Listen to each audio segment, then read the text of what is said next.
recording.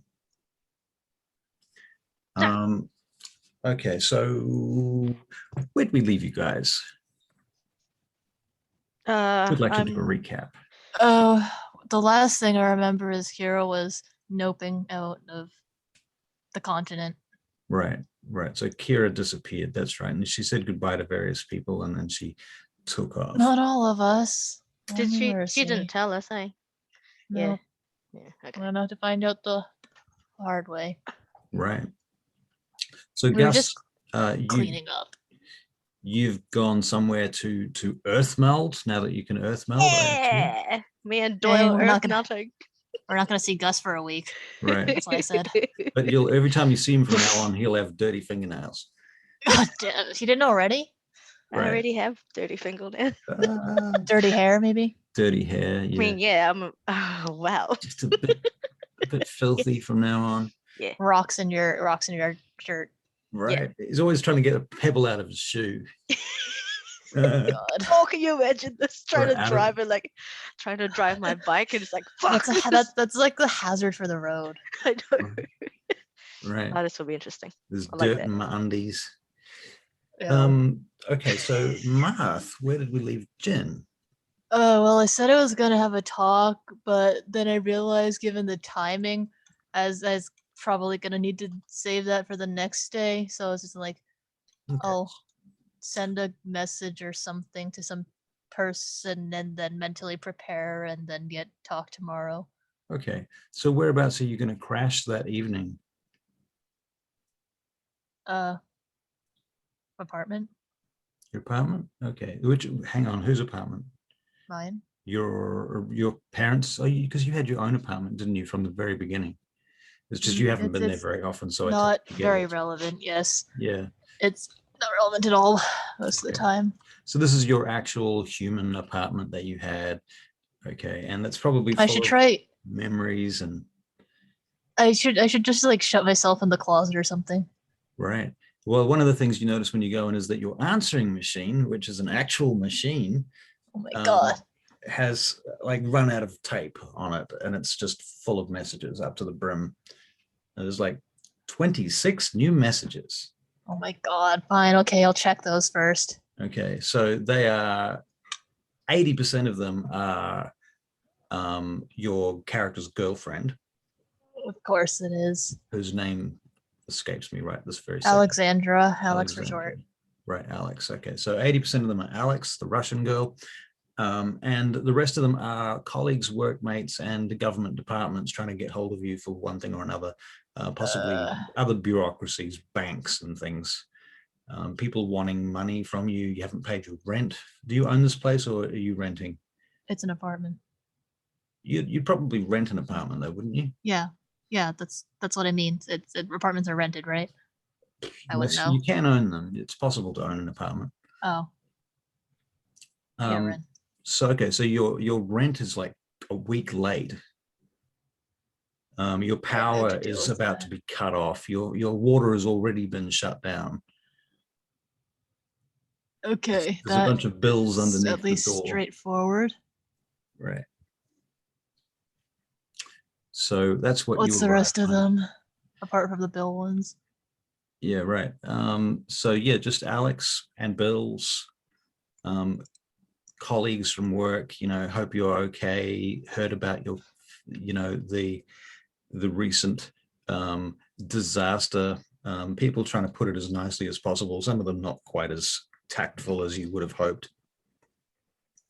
A message from your supervisor at work, and she's like, heard about the thing. Hope your family are okay. Also, by the way, can you tell me where you put the stamp for the thing? Where did you put the stapler? That's like a check it. It's from a week ago. If they found it, they found it. Right. And there's another message. Oh, don't worry, I found it. Yeah. It's like 10 messages later. I hate voicemails that could have been emails. Right. So yeah, there's nothing of extreme consequence besides the fact that you need to pay some bills if you want to keep using this apartment. Right. Using it legally. Let me put it that way. Yes. Oh, need to deal with that. On a scale of 1 to 10, how pissed off is Alex, or was it like a sliding scale, getting steadily more angry? You can make a check if you like. Alex, how angry is she? She's quite concerned. In fact, there might be some notes that have been slid under the door too. Alex was here, been here. There's a card, a condolences card under the door. When was when it is or was the memorial service? The memorial service has been and gone when you were in Okay. Gary. So that was a thing. Actually, let me just change the one thing. There wouldn't be things under the door so much as in the mailbox downstairs in the lobby, because random people can't get to your door. You're in an apartment block. Yeah. So they just literally. No, they broke in. They would have had to have broken in to get that far, and that's not very likely. So yeah. Okay. Yeah. So first off, I have priorities, which means first I'll so it's what time is it? It's like I'm gonna say at this point it's pretty late because you just arrived back to the apartment, and so this is what you found when you've gotten there, before you crash.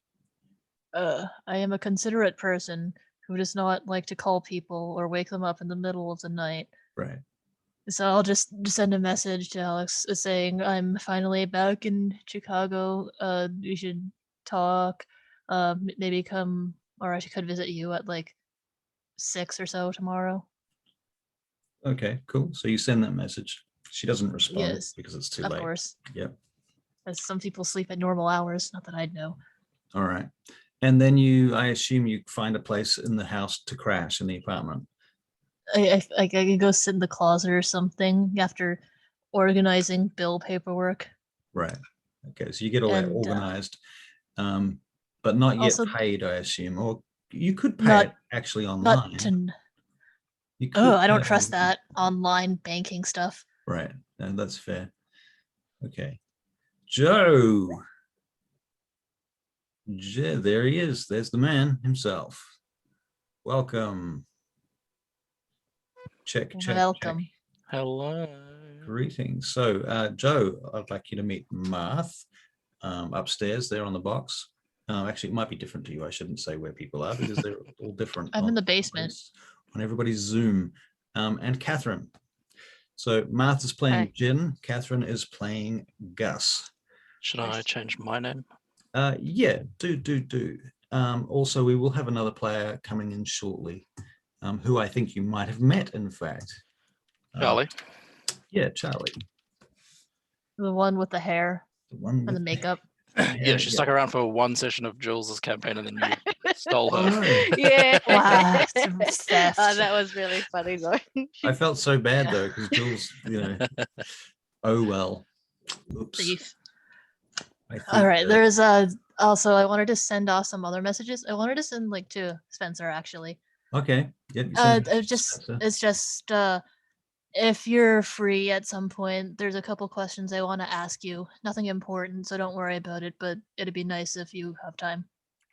Spencer texts you. In fact, no, your phone rings.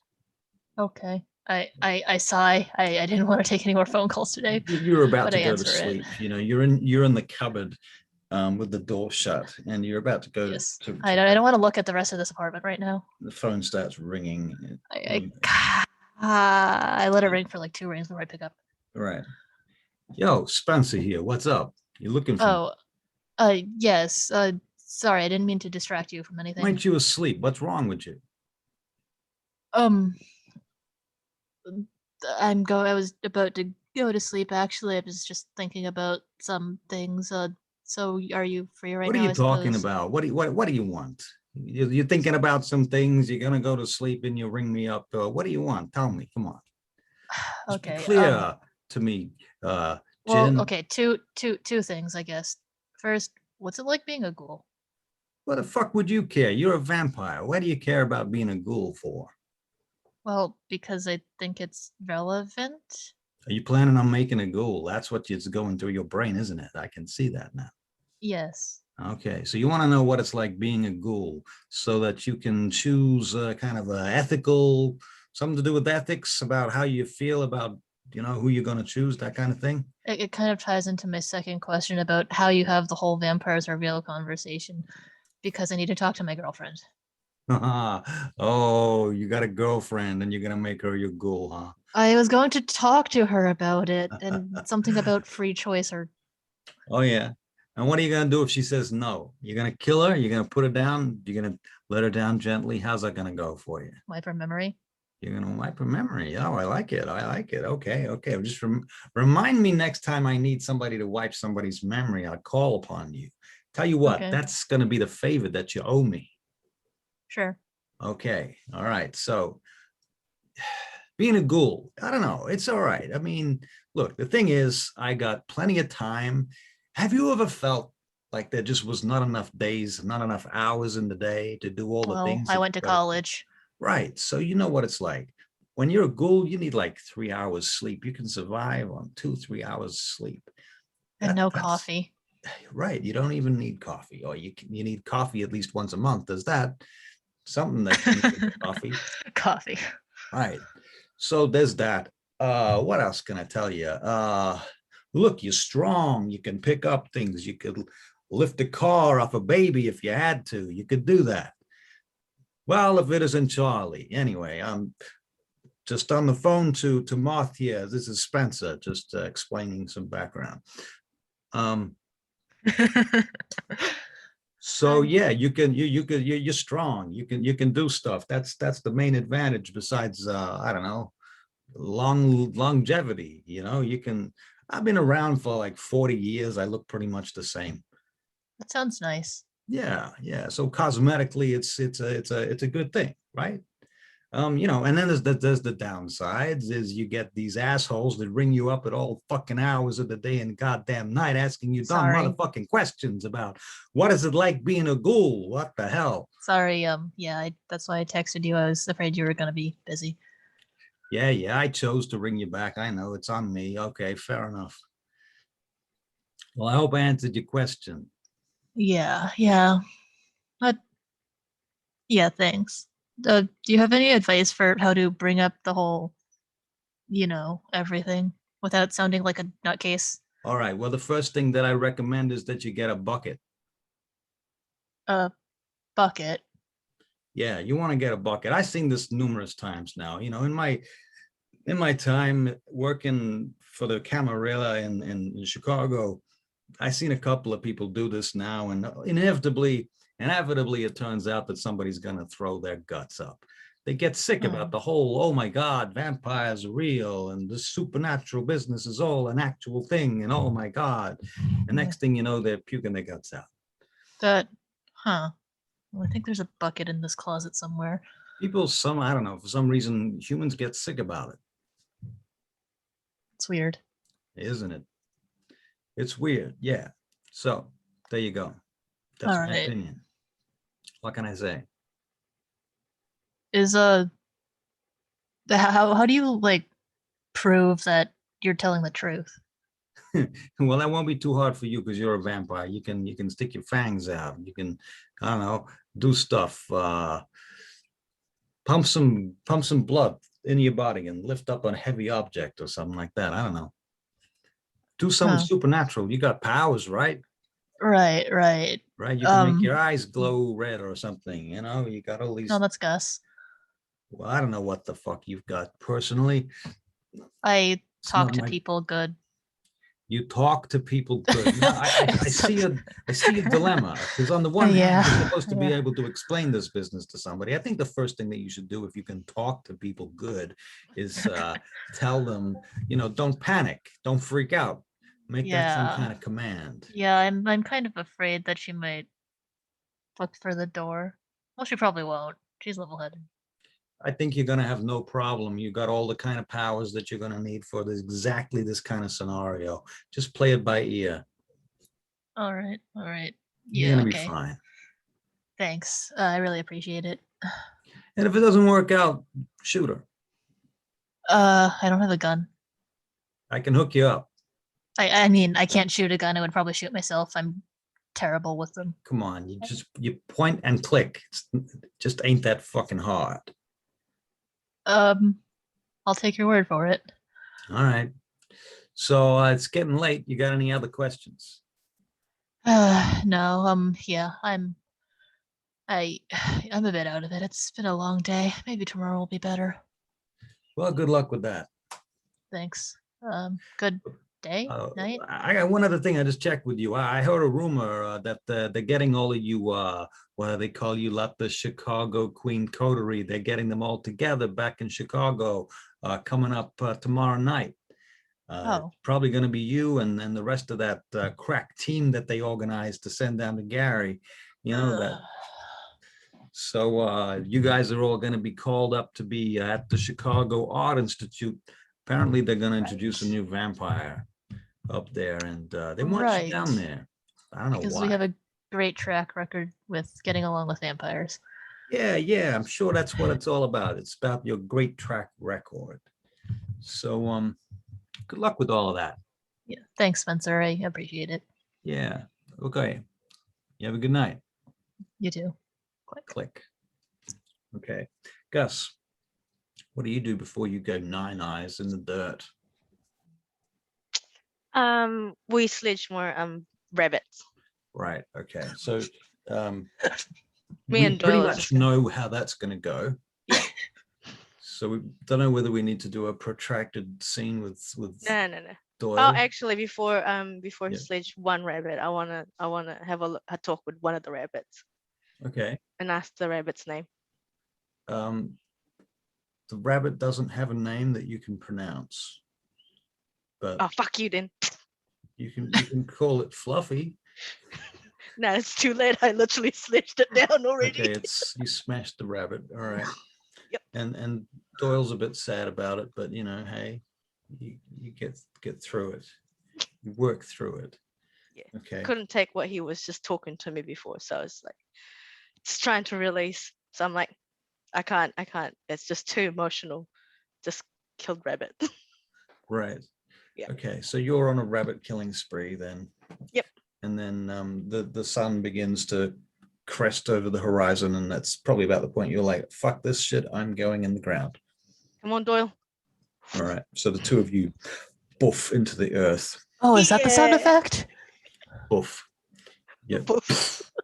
I Oh, imagine I- it's almost like an instantaneous effect where you pop into the ground and there's a slight puff of dust that's left behind. I've got a question. Where does the displaced Earth go? That is a great question.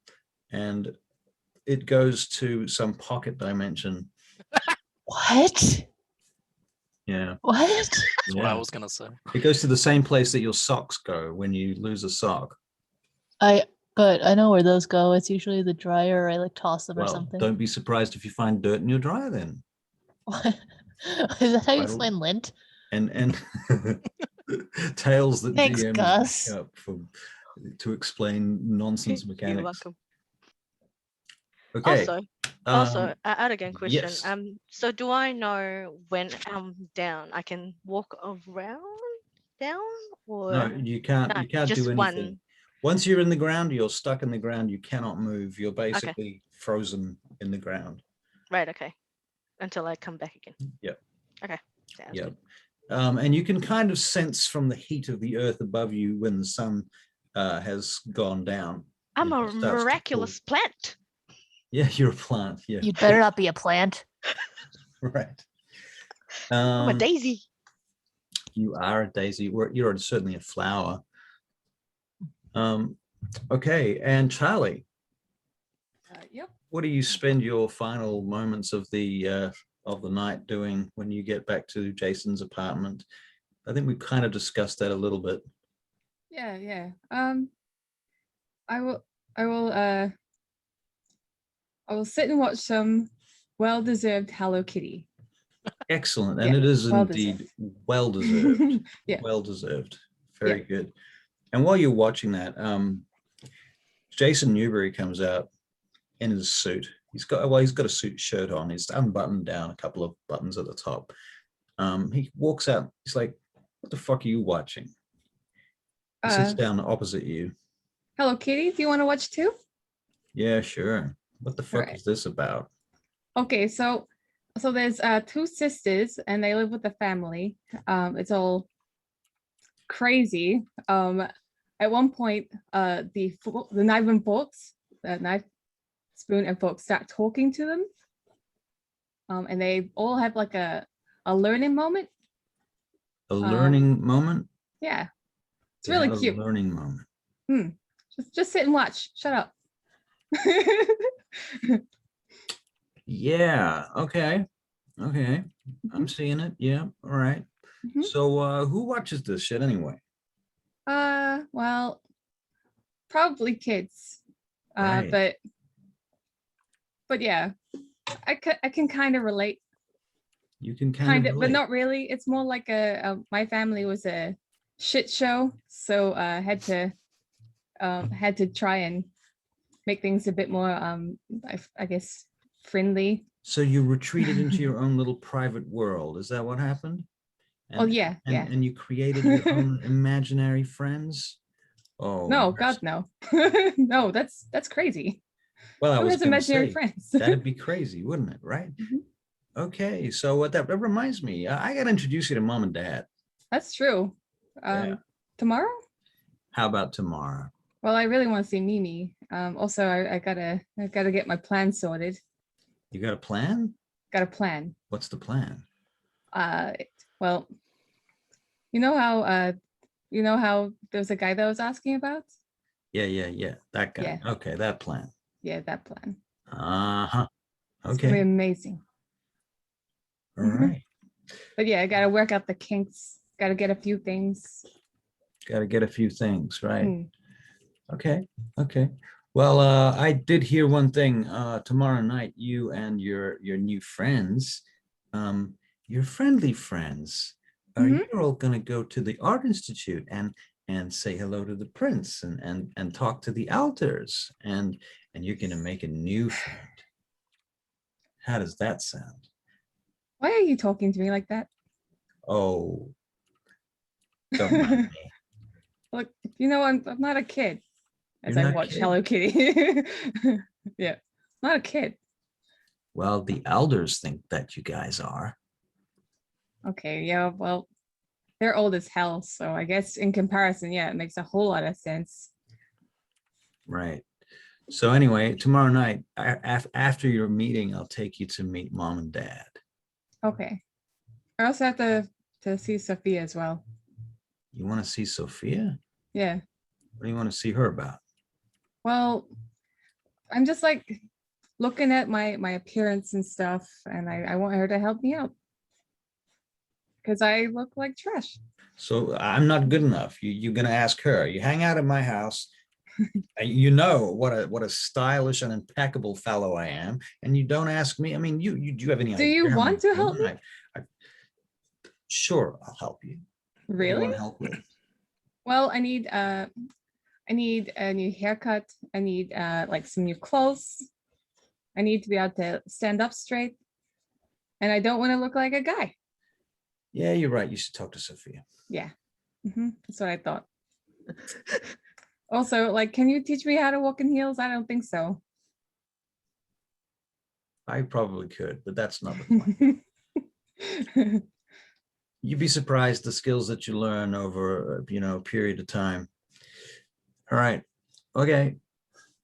So anyway, I'm gonna go to bed. It's time for me to go have a bit of a nap. Okay. I'm just gonna finish this and I'll go. So Jason leaves and it gets late and you finish up and you go to bed. Mhm. Okay. Quick question for you, Joe. Oh, that's true. I know the answer to the question I was going to ask you. So Lawrence, do you currently, have you moved to the point where you're sleeping in your own house at the moment, just, given this current situation with you, whereby you've just literally been made a vampire in the last couple of weeks? If other sleeping arrangements have not been, actually no, it would make sense to stay at home based Okay. on his what he owns. Right. That's fair. Okay. And so for your information, if I hadn't mentioned it earlier, there is a place they call the Chantry House. Okay. Which the clan keeps as a kind of a clan asset, where you are able to stay. There is a room there for you to sleep in if you so desire. Is that like a backpackers for vampires? Well, yeah, amongst other things. Yeah, Okay. Oh yeah, okay. could be seen as something like that. And there are a few very strange experiences that you might have had. But yes. The Chantry House. Yeah. Okay. Yeah. Okay. And so when you wake up, well, before, let's go back a step. Before you go to bed, in fact, before you when you leave the Chantry House to head back to your own haven, your own house, Ericto will say to you, in fact, you're standing in the room with her, and she says, so Lawrence, wait a minute, she's American. Is she American? Let me double check that. I have to double check my NPCs.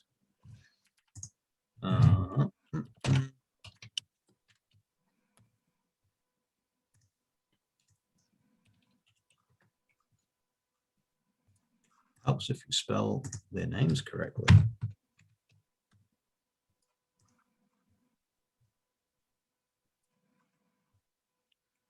Because this is set in 99, I've also found an appropriate Spotify playlist for the Grady's 90s hits. Spotify doesn't exist. The radio does.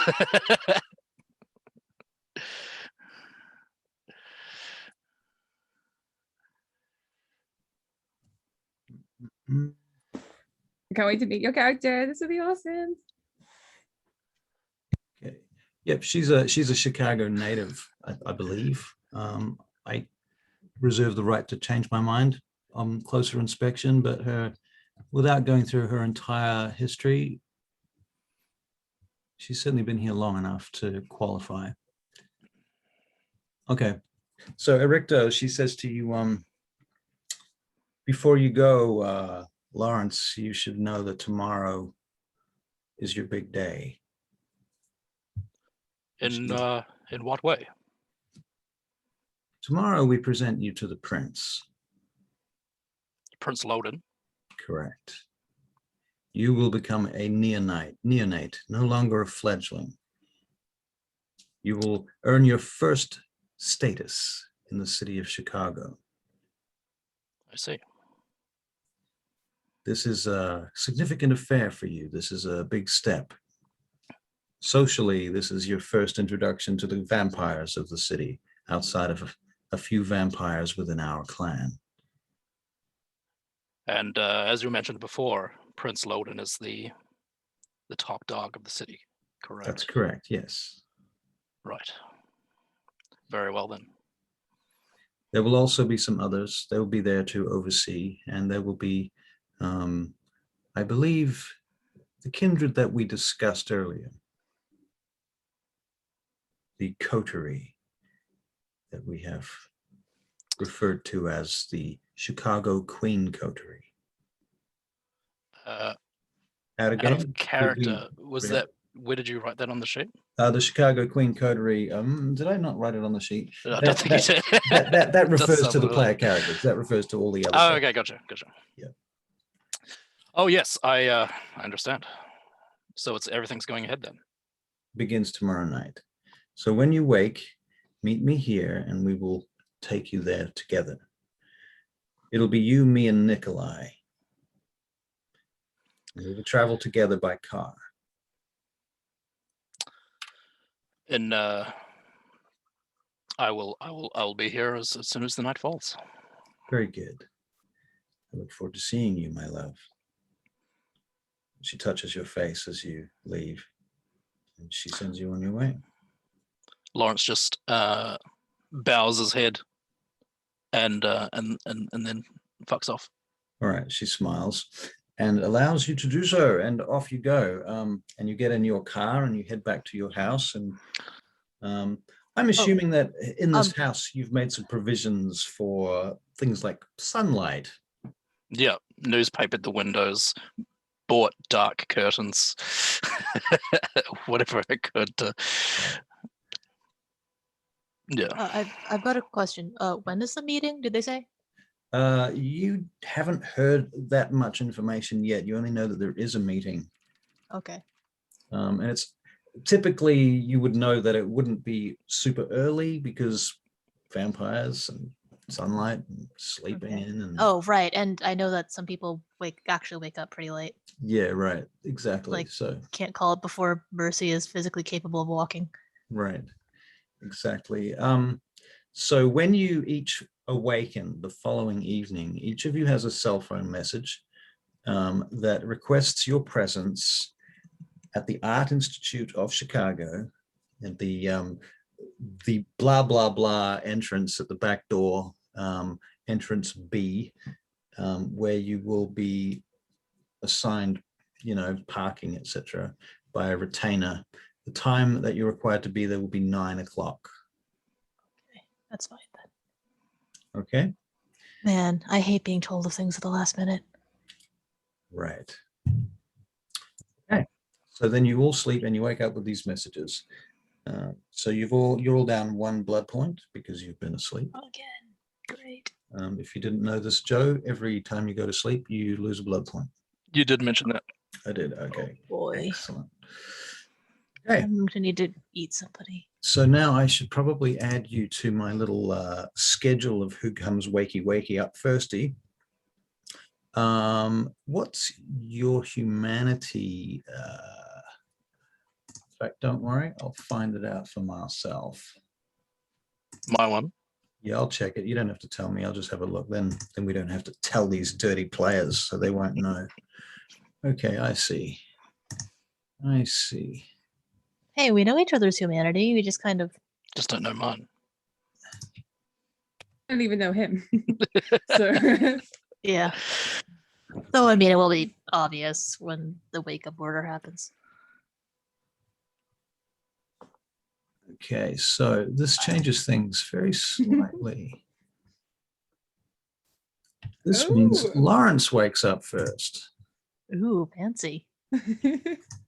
he's coming for you, Jen. He's coming for you. I don't even have high humanity, though. You just suck. So he wakes up, he sees the text message. Yep, you wake up and you see the text message.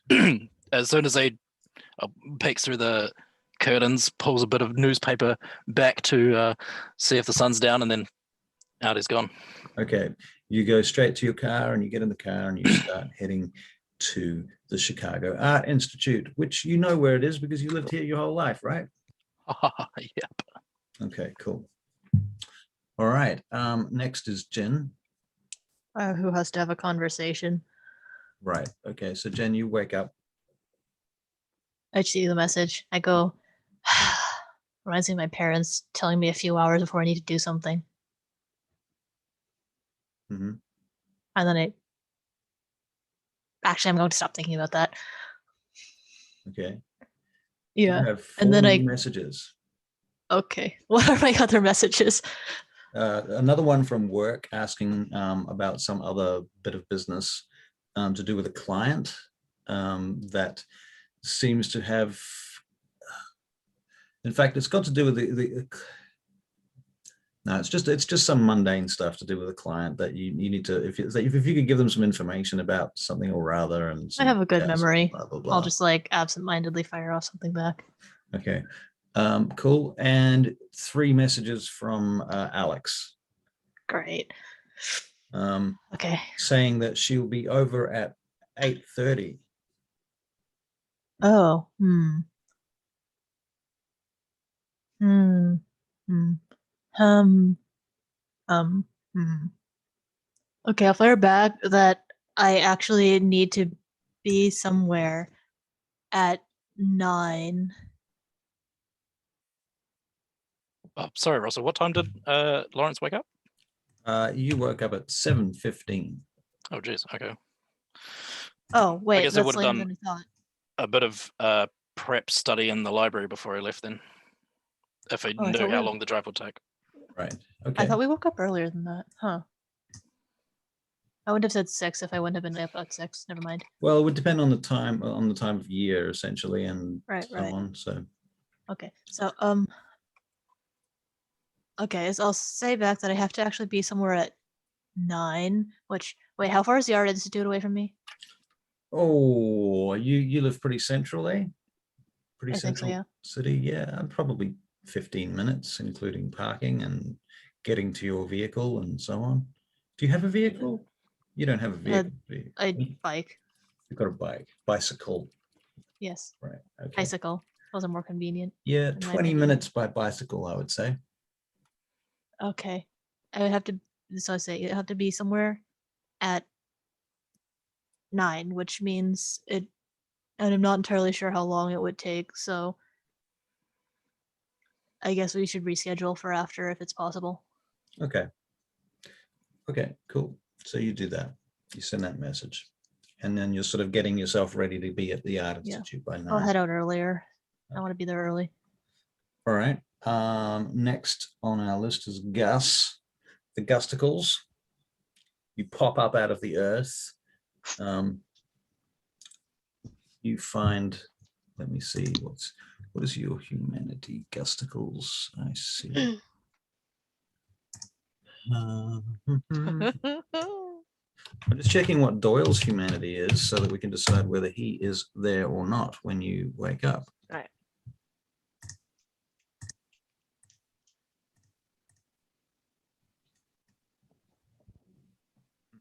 Hmm.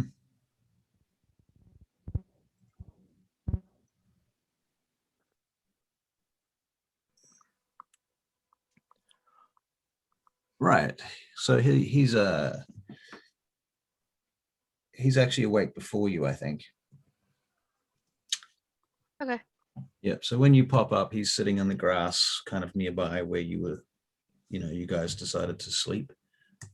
And he looks around at you. Hello, Gus. Evening, Doyle. It's nice to see you again. It's nice to see you too. I'm glad that you came back up again. I was afraid you wouldn't make it. Yeah, me too. That was fun.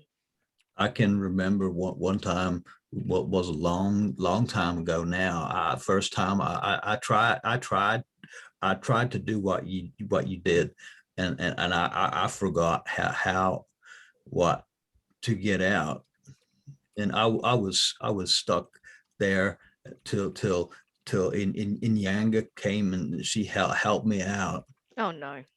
Yeah. Did she? Yeah. Are you scared? Were you scared? Yeah. Oh, okay.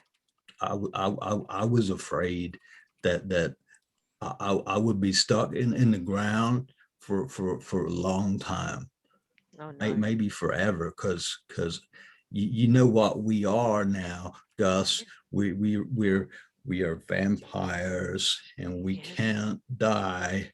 We can't die. I don't want to be stuck in the ground. Can't die. That would be a long time. Yeah. Doyle. Yeah. My heart. Oh, I don't have a heart. You got No, I don't. you got something stuck in there. No, actually, I just didn't feel what you felt. That's why, yeah. So that's very inspiring, I guess.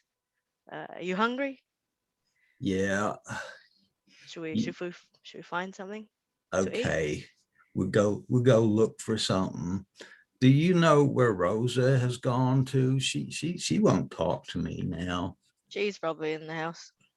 I don't know why she doesn't like me. Do you know? You don't know why she doesn't like me, Gus? I want to talk to her, but she won't talk to me. Do you want me to talk to her so that she talks to you? Yeah. I think because you know what, you're a very special person. Okay. In a good way. Fortunately, that- Rosa can't see that, so I'll make sure Yeah. that she sees that. Okay. Yeah. That would be good if you can talk to her, Yeah. because when I talk to her, I can't talk to her. It's okay. I'll talk to her for you. Okay. Okay. Would- Is there would that- anything you want me to say to her? There's a rabbit over there. I can see it.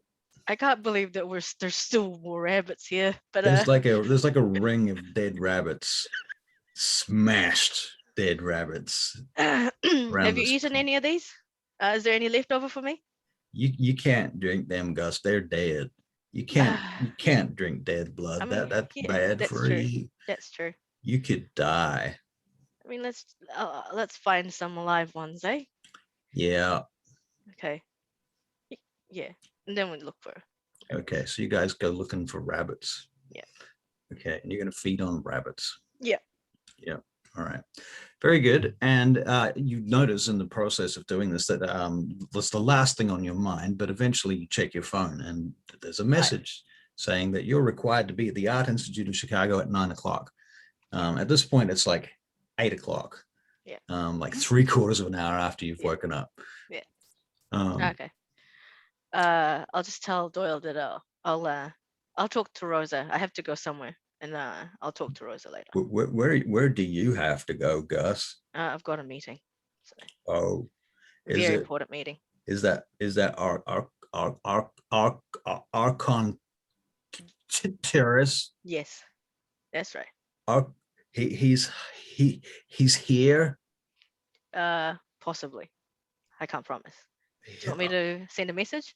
Yeah. Do you want You to see can- him? Yeah.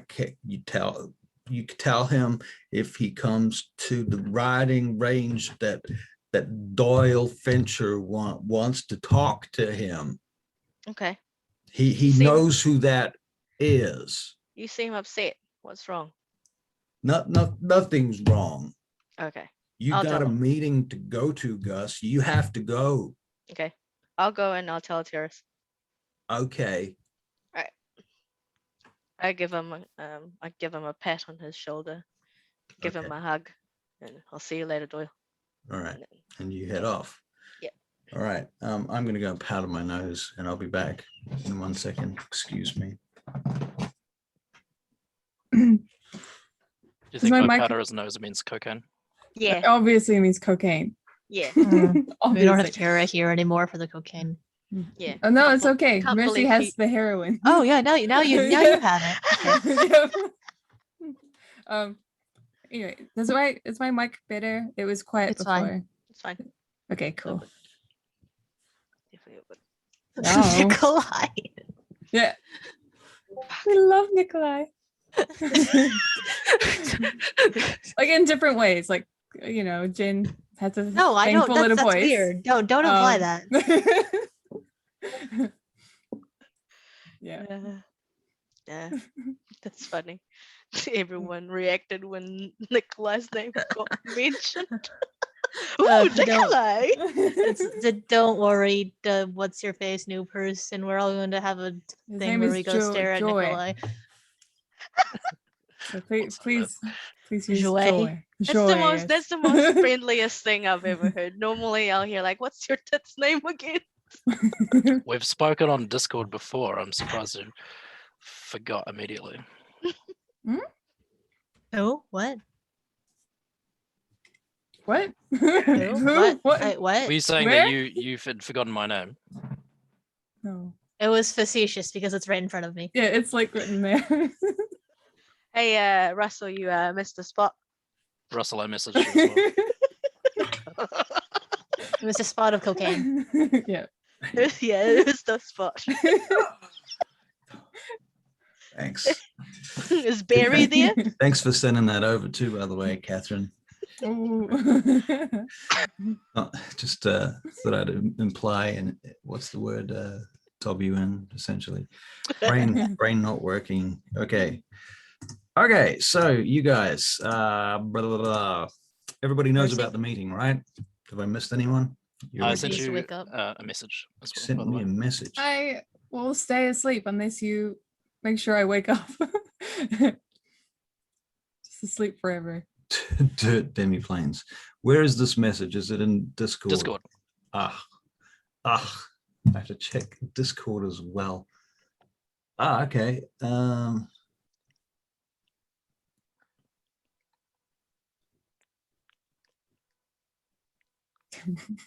You can't do that. Fucking A. You just Okay, can't. I think if I've just If very the Spice briefly Girls go, are on the radio, I have to sing along. What was that? the implications of your message tonight will make practically no difference, but Yeah, I was just clarifying the thing. yeah, we can talk about that a little bit more after or Sweet. between games to clarify it. I'm not 100% sure. I will have to go into it and read it, and I can't be fucked doing that right now. No worries. But for right now, it's fine. Okay, so 9 o'clock rolls around and everybody turns up at the Art Institute of Did Chicago. Jason wake up Mercy? Does Jason wake up Mercy? Yeah, because you haven't woken up Mercy. Yeah, I'm still asleep. You're still Mercy's asleep. still asleep. Mercy. All Yo. right, Mercy, wake up. You've got a text message on your phone. Okay. So getting used to this this technology stuff. All right, I'll get up. And is anyone around? Is anyone around? Maria, the house lady, is around. Okay. Jason. Oh, I'm sorry, miss. She's not here. God damn it. He went out maybe 15 minutes ago. I've got nothing to wear. I'm gonna go to his wardrobe, pick out one of his outfits. No.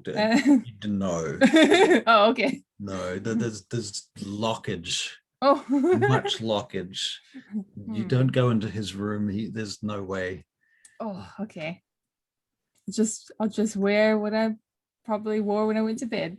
Maria says, Maria sees you at the door, sort of trying to get in, and she goes, "Can I help you with anything? You know, you want something? I can help you. I can get it for you." Oh, I want to wear one of his suits. Oh, you want a suit? You want one of Jason's suits? You think it's gonna fit you? No. Okay. Well, I have a look. What color you like? I know that he has a blue one and a black one. A couple of them, yeah. Does he have any pinstripe ones? I want to look like an old school gangster. Yeah, Does he have a fedora? I think he does have a pinstripe suit. I don't think he's got a fedora, because he's a lawyer, and that's not really very popular. Well, if you find one, let me for know. his job, but I can get you a fedora if you want one. But only if it's here in the moment. But no, for the time being, I'll just wear one of his pinstripe suits. Okay, I'll get it for you. I'm sure he won't mind. Yeah, I'm sure he won't mind either. She puts in a passcode into the number lock on the door. Do you want to make a perception alertness Oh check my to see God. if you can spot it? Okay. Perception alertness. Perception alertness. 2. 2 successes. Okay. Yeah, you see the number. You get the passcode. That passcode is. Well, we'll say that it's not 1, 2, 3, 4. Okay, you know what? I'm gonna choose the passcode. I've got a plan. I got a plan. Is it like 8008 or something? No. Nope. 1337. 6969. What about You're Joanne? sick. It'll be 9696. You're sick. You're all sick. Mhm. Okay, 1 second. Let's see.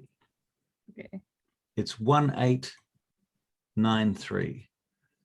Oh. Surely that was when he was turned or something. Could be. Who knows? I don't know. He I does know. probably. I don't know. You could ask him.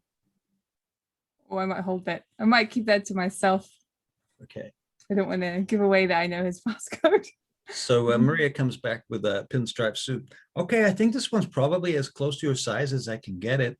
Oh, thank you. You know, I can pin the sleeves up a little bit because I think he's got longer arms than you. Okay, let's do this. Yeah, I'll stand there while she Okay, so she does some adjustments to the suit. She just Yep. literally puts pins in the sleeves and stuff to, wrap them back. Nice. Looks pretty good. You want me to sew it up for you as well? I can get someone to do it. Do I have the time? I have to be there by 9. You got to be there by 9. Hmm. Oh, I don't know if we got time for that. That's okay. Does he have Look. the stapler? Yeah, but it's not going to look good with a stapler. It's going to look a That's bit true. strange, don't you think? You know what? I like a good sharp suit, so I don't mind all these pins and stuff. She looks a little confused. Okay, well, whatever you say, ma'am. I mean, safety pins, maybe? Yeah, okay, I got safety pins. Okay, And for the then she goes safety. and finds some safety pins, and you do up the suit with safety pins adjusted. Okay. Awesome. By the way, have you got your knives and such? You've also just inherited a katana too, I believe. Yeah, Right. Where is that? it's in my room. It's in your room. Okay, Hmm. just checking. Okay, cool. Kind of prefer the cleavers, so I'll. The cleavers can fit in your either a handbag or a satchel or something like that. Yeah, I'll put it in my handbag. Just 2 cleavers, right? Yeah, 2 cleavers. Right. Have you got a pistol or Okay. anything? Nope. No. Okay. Nope. All right then. So the time is approaching. You're going to need to zoom down to the Chicago Institute. How do you travel? Call a taxi or something if you want. I'm going to just like I'm gonna like walk out in front of someone that's driving, and then I'm gonna mesmerize them into giving me a ride there. All right. So this car literally stops in front of you. What the hell are you doing, lady? What's wrong with you? Have you got a brain? What the hell are you doing? Don't stand in the goddamn traffic. That's Are you not crazy? fair. Mesmerize. Okay, make it fair. Yeah. Roll your mesmerize check. All right, 4. You know what? I don't know what that is. So manipulation leadership.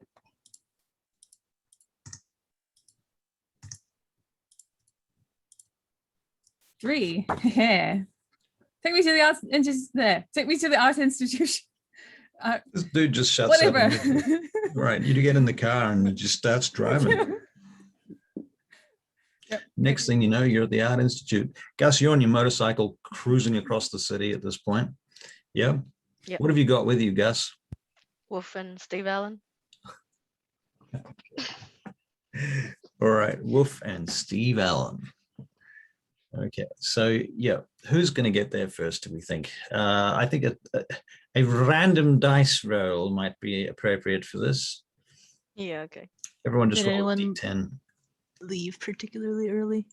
Lawrence would have tried to be as on time as possible. Okay. Lawrence, On time. are you guys aiming to be early or on time? Early. Okay. Well, like, yeah, 5 minutes early, 10 minutes early, I suppose. All right. I rolled a 3. How early are you, Marth? I'm trying to be like 15 minutes early so I can get oriented, maybe. Okay. All right. So, Marth, when you get there on your bicycle, you see Capone standing out the Oh, back. I park somewhere there and I walk the rest of the way. I want to think You for don't a want bit. Capone to see you on your bicycle, is what you're saying. Well, first, I'm not sure they have like bike things there. And second, yeah, that's probably valid. I could generally get Capone Okay. do not do anything around Capone that he might not like. Okay. Yeah, so I just kind of walk there, kind of thinking, vaguely annoyed, trying to calm down because this is what sprung on me, and it means I couldn't have the conversation I wanted to have. So now I had to put that off, and I'm just annoyed, and it's a grumble. Grumble, grumble. Okay, so you come around the corner and you see Capone basically getting out of his limousine, parked up at the back door where the ramp is going into the back entrance, at this particular bay next to a truck bay. Funnily enough, the truck bay is open right now, and they're pulling the doors down on the truck bay, and it looks like there's some crates in there or something. And Capone looks around and he sees you. It doesn't even look at you twice. for now. He's talking to some other guys. He takes out his cell phone and he's answering a phone call as you're approaching. Lawrence, you're approaching at this point in your car, and you get to the back. Basically, when you get there, you get to the back of the Art Institute. There's like a guardhouse with one of those beams that rises and closes, like a stripy beam. The parking arm. The parking arm, exactly. And you pull up to the guard, and he leans out the window, and he looks at you. He goes, "You got a parse code or something?" Do I? Yes, you do. You should have a parse code. That makes good sense that you would have been given one by your sire. Well, then I'll tell him the passcode. Tell him the passcode. Okay. He lets you through, and he directs you to this particular, he's very, very specific about where you're going to park. There's this massive parking lot with a public area, and there's like the private part where the staff are supposed to park. And inside the staff car parking, there's this auxiliary car park that's there, and you're supposed to park on the fourth park on the right-hand side next to the bloody blah. He's very, very specific about this. All right. I'll say thank you and just pull off. As you're driving into that zone, you see this young Asian lad wandering through the parking lot, and you see this limousine parked out the back, and there's a couple of people sort of standing around there. There's one tall looking dude with a white suit and a white fedora. What was the term you used before to title the party? Coterie. I It will was the probably- Chicago Queen Coterie. I'll probably be waiting for Capone to get off his phone to just say hi, because that's polite. Okay, so you stand there, and he looks around. Well, if it ain't Jen, the newest member of our society, not for long, but until recently. Oh yeah. Not for long. Not for long.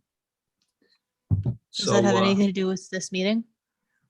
Well, as it happens, Capone says, and he puts his hand on your shoulder, it does have a lot to do with this meeting tonight that you're about to find out from our illustrious sire. He's going to tell you everything that you need to know about it. Fascinating. Fascinating. Suppose we'll be meeting this somebody then. Yeah, you're going to meet somebody. How's your evening going? Well, so far, Jen, it ain't nothing to write home about. It's just begun. Anything could happen. But I'll say this much. I have my doubts that it's going to be as exciting as the last time we met here. I can certainly hope not. I can say one thing. I gotta tell you. I want to say thank you for your gift last time that we met up at my apartments, my house, the mansion in the Chicago Heights.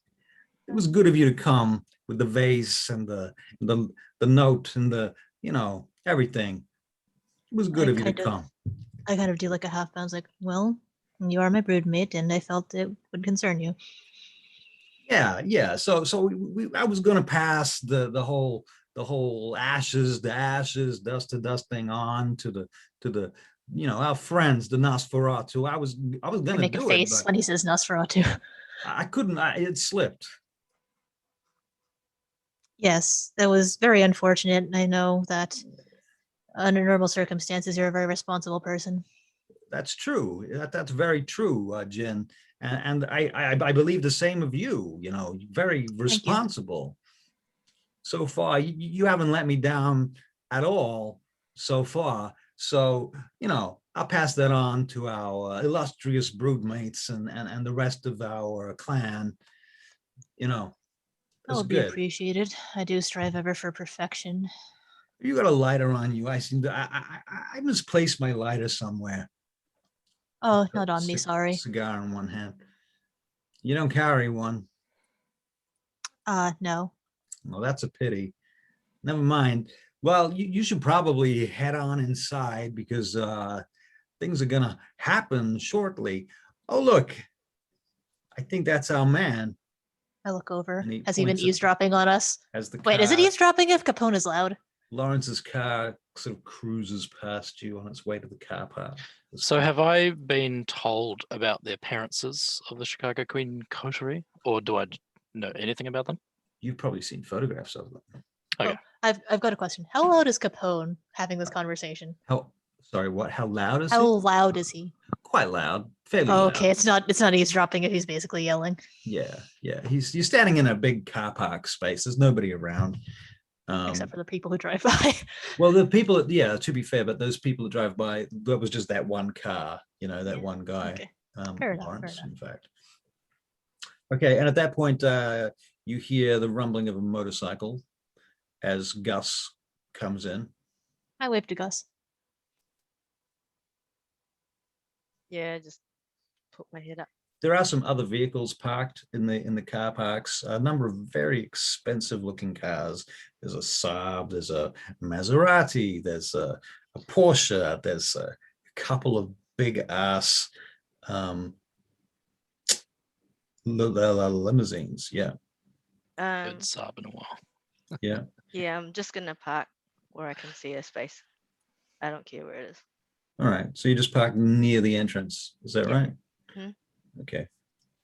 All right. And Charlie, you get to the gate and you Oh. explain why you're there and they let you in and And my new friend Dave here. yeah. Is he going to Mm. drop you off or is he going to come with you or what? Yeah, you know what? I need a ride home, so you can stay with me. Okay. I'm going to get you to make another check on that one. Okay. All right. Fair. Is this another mesmerize one? Yeah. Okay. Assuming that's what you're doing. Unless you- Sure. Two successes. Stay here. Park the car, whatever. I don't care. Okay.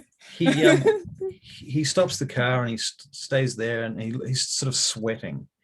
And you can see he's very conflicted about this. And he says, can I make a phone call? Why? Because I need to tell somebody why I'm not going to be home tonight. Oh. Okay. Who is it? Who is It's it? my wife. It's my Okay. kids. Right. You know what? I'm a huge fan of family values. You can piss off. Well, thank you. It's Right. fine. He drops you off and Go. leaves. Goodbye. Pulls All out right. and goes. All right, cool. Mhm. All right. So you guys have access to the map, I assume. Oh, hello, Mercy. Where's Kara? Oh yeah. Should have told you that she's no longer joining us. Sorry, what? She's gone. She's dead? You know what? She left my house. I don't know anything could have happened from there on, but no, she left us. As She- in, did- she walked she's away going from the somewhere? coterie. Oh, she's going somewhere else? Yeah, now Is I she staying can't in tell you where she's Chicago? going because I don't actually know. She's gonna contact me when she gets there, but But she's not in Chicago anymore, is what I'm hearing. nope. Okay, well, She gave me her coke. She gave me her heroin. her Oh, and what? everything else. So like, the, if the, you, the katana. yeah, the katana too. Right. Okay, she could have told the rest of us, honestly. Right. Well, hopefully no one will ask any strange questions about that. Well, now you know. As long as she's Say not what you want. dead, I suppose. Once again, I don't know. I really don't know. But Gus, I'm you're dead. standing over there by this conversation now. Let's head in, guys. All right. Apparently, there's a new vampire being introduced today. Do you like my suit? Pinstriped. What? When Like a did you? gangster. That doesn't look like it fits you. Well, it doesn't. Where did you get? Did you steal that from Jason? I'm borrowing. It's not stealing. It's borrowing. Right. If Jason pops up and asks you questions, I'm going to be gone. Looks good on you. I like it. Thank you. Yeah. I was actually thinking of like, I'll like undo some buttons so you can see like her like black bra because that's kind of sexy. Oh, actually, while we're having this conversation, I do want to keep watch on the car that Capone pointed out and see if anyone like comes back that way. Wait, what? What are The you looking car. at, Jin? Oh, Oh, sorry, the car. Capone pointed out this car, said it was this fellow. Oh, do you know if Nikolai will be here? Fucking love that guy. He's so cute. I kind of flinch when you say Nikolai. Nikolai, Nikolai, Ah. Nikolai, Nikolai, Nikolai. Mercy, why are you repeating his name? So speaking of Nikolai, a large black car of the sort of 1960s era comes in. I can't think of what it would be exactly, but I've got in my mind something that's a bit like a London taxi. Ah. And you see Nikolai sitting up in the back seat. He's not in a high chair, by the way, but I'm gonna wave. I look at him funny. he looks at you and adjusts his hat. Next to him is a large black dude. Also, this guy's wearing a top hat, and there's also this dark-haired, raven-haired beauty in the other seat, and there's a driver, and the car pulls up and stops. Everyone gets out, and the raven-haired beauty gets out, and of course, Lawrence, you recognize her. She's your sire. I'll walk up and open her door for her and let her out and shit. She smiles. Thank you so much. I'm glad you've made it here on time. Everything seems to be going according to plan. And I'm she looking says, forward to it. You might want to step back. And she steps away from the vehicle as a fellow that you know as Abraham Dusable gets out of the car. He's the black dude with the top hat. And he has a leash. And on the end of the leash is a small baby alligator that jumps out of the back of the car. Is he Florida man? It's clearly a ghoul. You've been told that it's a ghoul. Okay. And he walks this alligator with its leash, and he's got this cane that he walks with. And he begins to walk towards the back of the Art Institute. And he looks over at you and he says, well, it's certainly nice to meet you at last. You must be the one, Lawrence, yeah?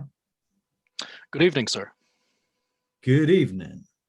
Well, you're about to meet Prince Loden. You're going to be presented to the prince and the Primogen Council. It's a big deal for you. It's your big day.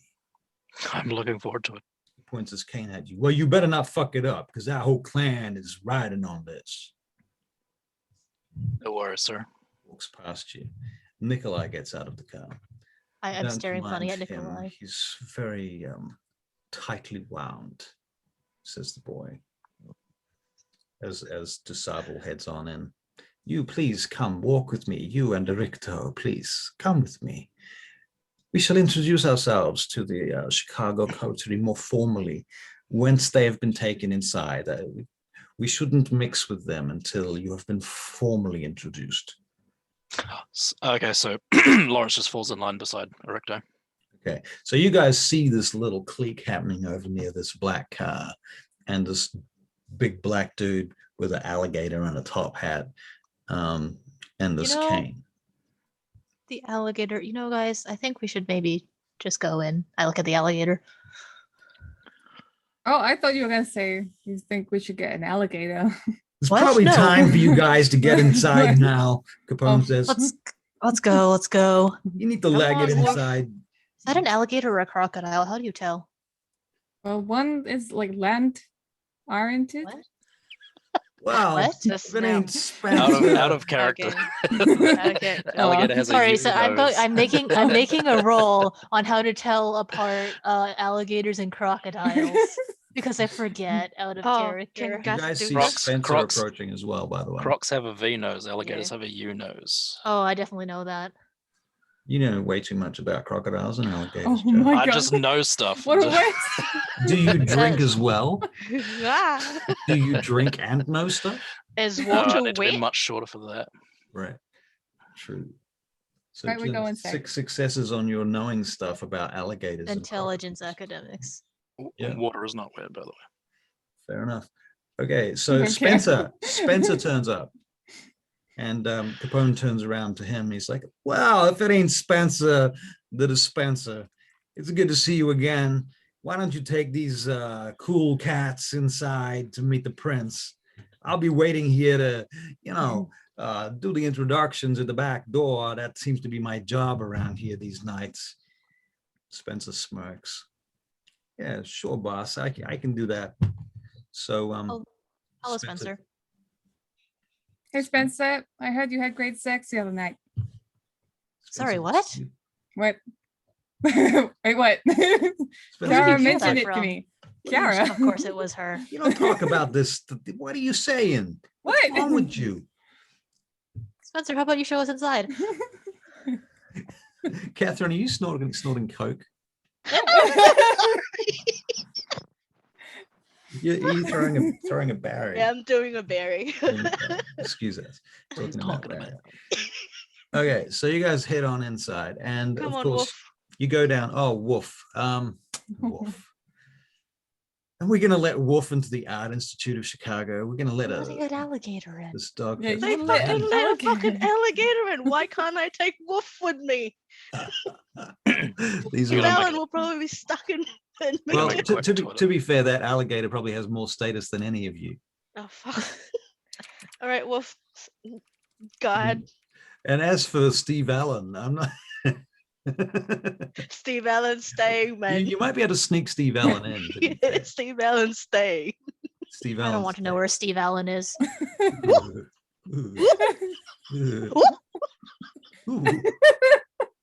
That's good there.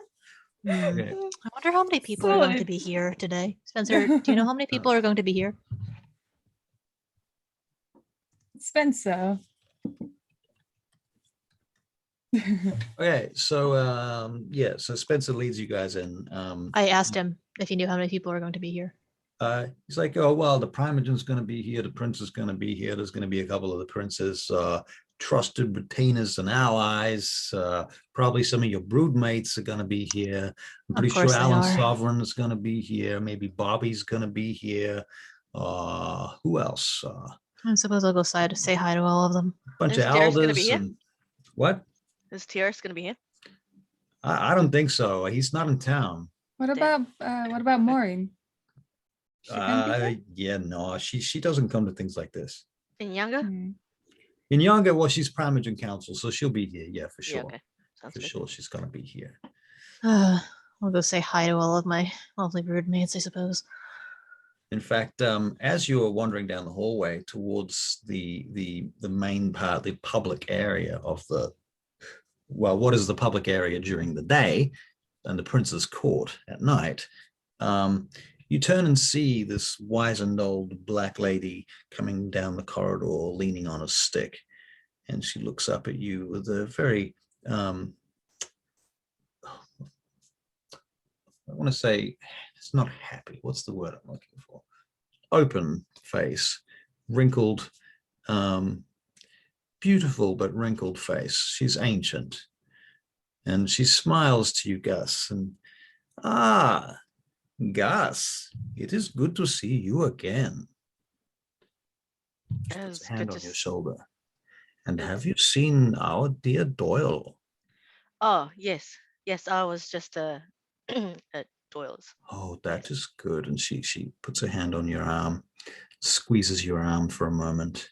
We will talk more about our clan things in a little while, perhaps. Yes. Yeah. I'm actually supposed to see you. I was told to come and see you. So Oh, that is good. You should bring your friends to visit me at my house. sure. Yes, why I'll- not? You just tell me when you're free. Of course. I will be free later tonight. And I'll talk Perhaps- to my friends. Then. yes, I'll let them know. very good then. Okay. And so you go stumbling down the corridors until you get to the main hall. The Fullerton Memorial Hall on the map. So you can put yourselves in there if you will. If you care. It's not a combat situation, so we don't really have to Yeah, worry found about it. it. If you can find it, it's the the left Oh, lung of the building. 16. 15, yeah. It's the big sort of space with the funky lines on it. 16. Right. And so it's some kind of auditorium by the looks. Thanks, Mercy. And you see a bunch of Right.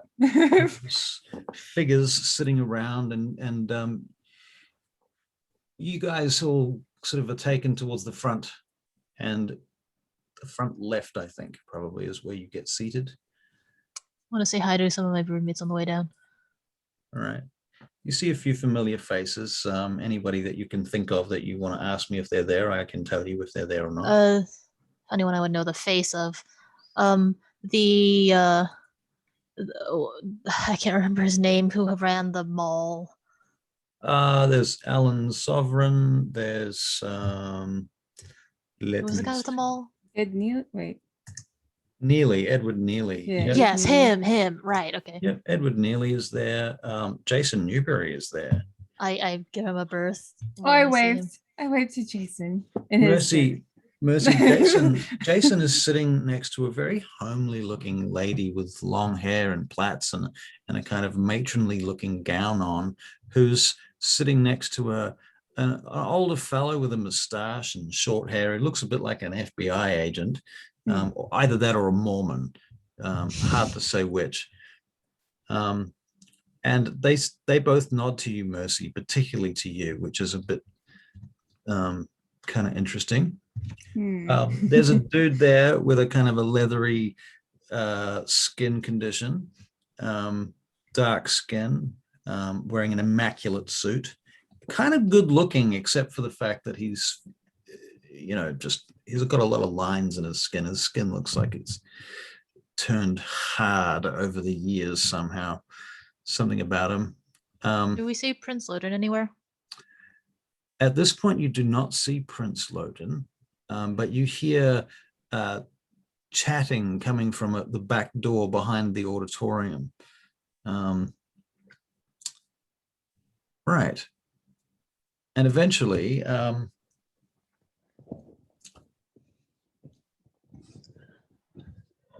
eventually Prince Loden comes out onto the auditorium as you guys are all sitting down. And he stands there and he says, "Thank you all for coming this evening. I'm sure it is a great night for us. As kindred, I should like to give the floor over to Nicolae Antonescu. He has something to present, or someone, I should say, to present to us this evening." And Nicolae steps up on the stage with his little cane and adjusts his jacket and his hat. Nicolae looks about the room and he nods to each of you and even gives you a little smile. Aww. And he says, "Greetings all. As you know, I am Nicolae Antonescu, Clan Tremere, and we have been honored by our dear prince," and he bows almost humbly to the prince. "We've been honored to be granted the permission to create progeny in the vein that has been allowed and permission that has been given to other clans in the same similar vein to that. Forgive me, my words not coming so well tonight. It is things on my mind. In any case, I should like to introduce you to our new friend, Lawrence Harrington. Please, Mr. Harrington, if you would stand up." Am I sitting in the auditorium at this point? I think so. All right. So you see a well-dressed man in a suit and glasses stand up and address the room. Okay. Excellent. And Mr. Harrington, perhaps you tell us a little bit about yourself. Well, as my grandsire said, I am Lawrence. I work in real estate, and I'm happy to be here with all of you. I am especially grateful for the chance to be embraced, and I look forward to the opportunities that presents. Thank you. Everyone make a perception alertness check too while this is happening. I'm still staring at Nikolai. Lying. Good. Including me. Not Perception. you, actually. Okay. You Perception don't need to alertness. do If that. I don't see anything, that would be nuts. My 2 successes are still looking at Nikolai. 4 successes for Gus. Crikey dick, Gus. I had 6. You had Yeah, 6. fucking Holy Yeah. Mercy's got Mother of 6. God. Okay, so you pretty much all notice that when Harrington stands, that striking dark-haired beauty of the Tremere also stands behind him, like a couple of steps back behind him. And she just stands quietly while the conversation ensues. Can it, would that, or would we make the logical connection that that's his sire, or would that not be obvious? You can make an intelligence check, Just intelligence? unless you can Is it think of is it something just a else. shadow, or is it just a person, or is it like a No, you can see her. Ah. You can see her face. Oh, can I add etiquette to this? Yeah. Yeah, you can actually. Yay! This is the first. There you go. 3 successes. Yeah, Jen, you pretty much figure it out. Who else could it be? I understand I've been assigned to the Chicago Queen Coterie to help in this little assignment you have with the Anarchs. I hope we get along. I look at you slightly judgmentally. Ericto looks across at you all, and she puts her hand on your shoulder, Lawrence, and she says, "Forgive me, I did not tell you this earlier, but perhaps best not to give away the mission to the entire city." Is the auditorium filled up with people? Well, there's definitely a fair few people. It's not filled. There's a Okay. maximum of about 25 people. Well, then Lawrence will just nod and smile and wait for somebody else to talk. Okay. Well, cutting a long story short, they do. I think at that point, Nikolai says to you, perhaps, Lawrence, you can wait for us in the Ryson Library. Very well. All right. And he turns back to the prince and he says, perhaps your other members of your coterie can meet him there and introduce themselves. And Loden nods and he looks across to you, Jin. I look at him. He says, Jin, I would like you to take your coterie to the Ryson Library and introduce yourselves to this new vampire. He will be working with you from here on. I understand. We'll be. Which way is the library? He points. Okay, thank you. I'll In head the that way. direction. All right. As you get to the edge of the auditorium, and I assume the group goes with him. Yep, I'm going to also try and catch Jason's attention and just be like, Jason looks at you and stares. He stares daggers back at you. Yes. Edward Neely, by the way, he is by the door and he ushers you across to the library, to the Rice. I greet him politely. Library. I'm Okay. gonna put myself there. Okay. So these guys all come into the library. Oh, are we doing appearance things? Yeah, you should probably describe yourselves to our friend here. Okay. I guess I would go in first. So that would be a Chinese man with a pretty average height, with glasses and in a suit. And he looks quite young and is very generally mild demeanor, but not showing really emotion. Standing very properly. I gauge the age. Sure. Is that a roll? How old does he look? You can give a range. Looks. You could give a range. of, you know, Looks. Early The twenties. general estimate would be like maybe 20ish or even younger, but actually like older than that, a bit older than that. Okay. So Okay, Gus, what do you look like? What do I look like? Dark hair, rugged, stinky, lots of sand on me at the moment. Basically, just really rugged, really. Yeah. And Is he then I wearing just, a long coat or? oh, sorry, I'm just wearing a jumper, like now. Okay. Wearing glasses, like now. Whatever you're seeing here, this is what Gus looks like, but he's white. So, and then he just kind of like, Gus, and give you a shake in the hand. I'll give you my hand. It just shakes your Firmly. hand back. Firmly, just one like that. firmly grasp it. Yeah, firmly grasp it, one shake, and then Steve Allen just pop in a little bit out, and he goes, and it's like, this Steve is Allen is a Allen. cockroach. Should Lawrence, mention the sort of, takes a step back It's and like a see massive cockroach because it's a gold cockroach. Like how this big, pretty much, that big. Just comes out of my jumper. It's like, introduce.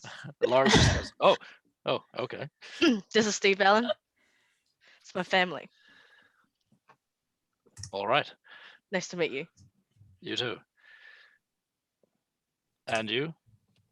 Right. Well, I'm a like an average sized woman, well, average height woman, who's kind of scrawny. She has like lots of dark brown hair. She's got like dark eyes.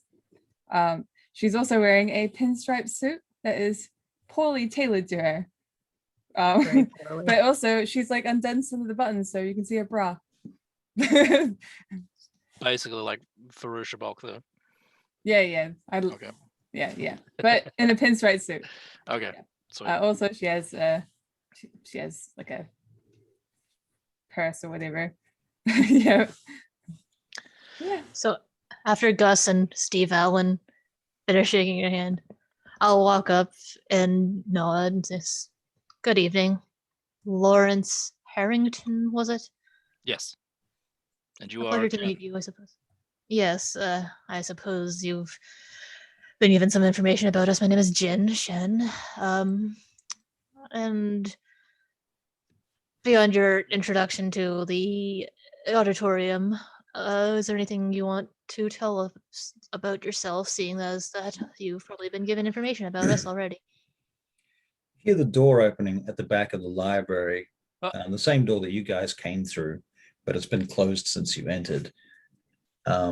And anybody, did you guys turn around to see who's coming? I'll Or look. I Yeah, I'll can. do it. I imagine I'm I'll do looking it over too. their shoulders at it.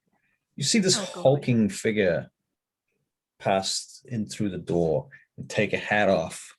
This huge, obese male figure in this massive suit, huge suit, with massive shoulders. Mercy. Yeah, Drummond. Edgar Drummond, right? Looks up and he takes off his hat and he goes, "You, so you know who I am. No. Or you don't know who I am. Well, you do now. "Oh, yeah, I'm Edgar Drummond." And he looks over to you, Jin. "Broodmate, I figured, seeing as I had this immense opportunity to come and talk to you for the first time, I would do that." "Yeah, hey, well," he turns around to one of his retainers. "Where'd you put that sandwich? I want to give it to me now." Snatches even his eat bag that? out of this guy's hand, one of his retainers, and he opens it up. He starts stumbling towards you all. A pleasure to meet you, So- Mr. Drummond. "Jin, is it?" Yep, that is me. "Yeah. So what do you do, Jin? I want to hear about it."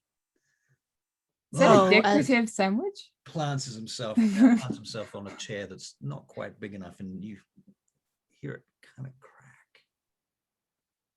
You mean in regards to my profession as a human? I don't care. Just tell me stuff about yourself. And he starts stuffing his face with a sandwich. Oh, Yeah, all right. Well, as you know, my name is Jin Shen, and I know that much already. Why don't you tell me something I don't know? I am 23 years old. I worked as a childcare worker. Look, are Well- you gonna be useful to the family, to the clan? That's what I want to know. I don't care about your fucking life as a goddamn child care Well, consultant. if that's what you're interested in, I Yeah. assure you, I will do my utmost to be of use to the clan. Well, that's good to hear, Jen. You're gonna be doing the utmost to be of use to the clan. That's good. Yes, I would hate to disappoint any of you or Prince Loden. That's a good attitude. I like that. That's good to hear. Okay. So what's your name? And he looks over at you, Lawrence. Evening, sir. I'm Lawrence Uh-huh. of the Tremere. Yeah, sorry I didn't quite make it on time to hear your whole introduction, but I thought I better come and check you out. Nonetheless, I have a what's your out of game brain fart. I got a nephew named Lawrence. Oh, Lawrence Ballard. He's one of your brood mates too, Jen. Ah, Yeah. My I child. suppose I'll meet him eventually. Oh yeah. You meet him eventually. He's going to be useful to you, no doubt. And you see Edward Neely come in, and he's this very skinny, tall fellow with very, very nice hair. Very nice hair. You can make perception alertness checks, in fact, to see just how nice his hair is. I don't care about his hair. I will. I though. just- All right. I'll you're gonna nod make to him as he comes Three. in. three Three. successes. Mhm. Mercy, you suspect it's a wig. Oh. No, it looks like real hair to Lawrence. You think it might be a toupee, Mercy. Oh. But if it is a toupee, it's a very expensive toupee to Mm. match his very expensive suit. Okay. Right. I'd like. This is the guy that runs the mall, by the way, just in case you've forgotten. That was the last time we saw him, was at the mall when you were buying knives, I believe, from Knives R Us. Knives. Oh, right, Knives, knives. wives. Right. I'll say hello, Mr. Neely. It's so good to see you again, Jen. Thank you, Mr. Ballard. I can take things from here if you want. Yeah, probably a good idea. I had enough anyhow. I got things to do. I look at Places to go. him. I'm looking at the Ballard, kind of impressed that he's like eating that. Like, wow, actually. Hey, give me that Exactly. bag. Yeah. And somebody hands him a bag, and then he's like, "Blah!" And he just Ah, there it is. throws it all up into the bag. Oh, yeah. Yeah. Are you all right? If you want to come down to the restaurant sometime, we can have a meal or something, or maybe just talk. I'll keep that in mind. Do you have a number or a business card? Oh yeah. Get Jen a business card, will you? Can't reach my pocket. I think you and I should have a chat at some point. Oh, he turns around to you, and you see he makes contact with you, and you see a very intense gaze meets you, Jen. This fucking man is evil. Is he looking at Mercy or is he looking at me? He's looking at Mercy. Okay. You want to talk to me? Yeah, I'd love to talk to you Shut up. about With a ma- this. I'll pull out the picture out of her bra. He sees the picture at about 15 feet distance, and everybody sees this huge hulking lump of flesh trundle across the room at a rate of knots that is extraordinarily surprising.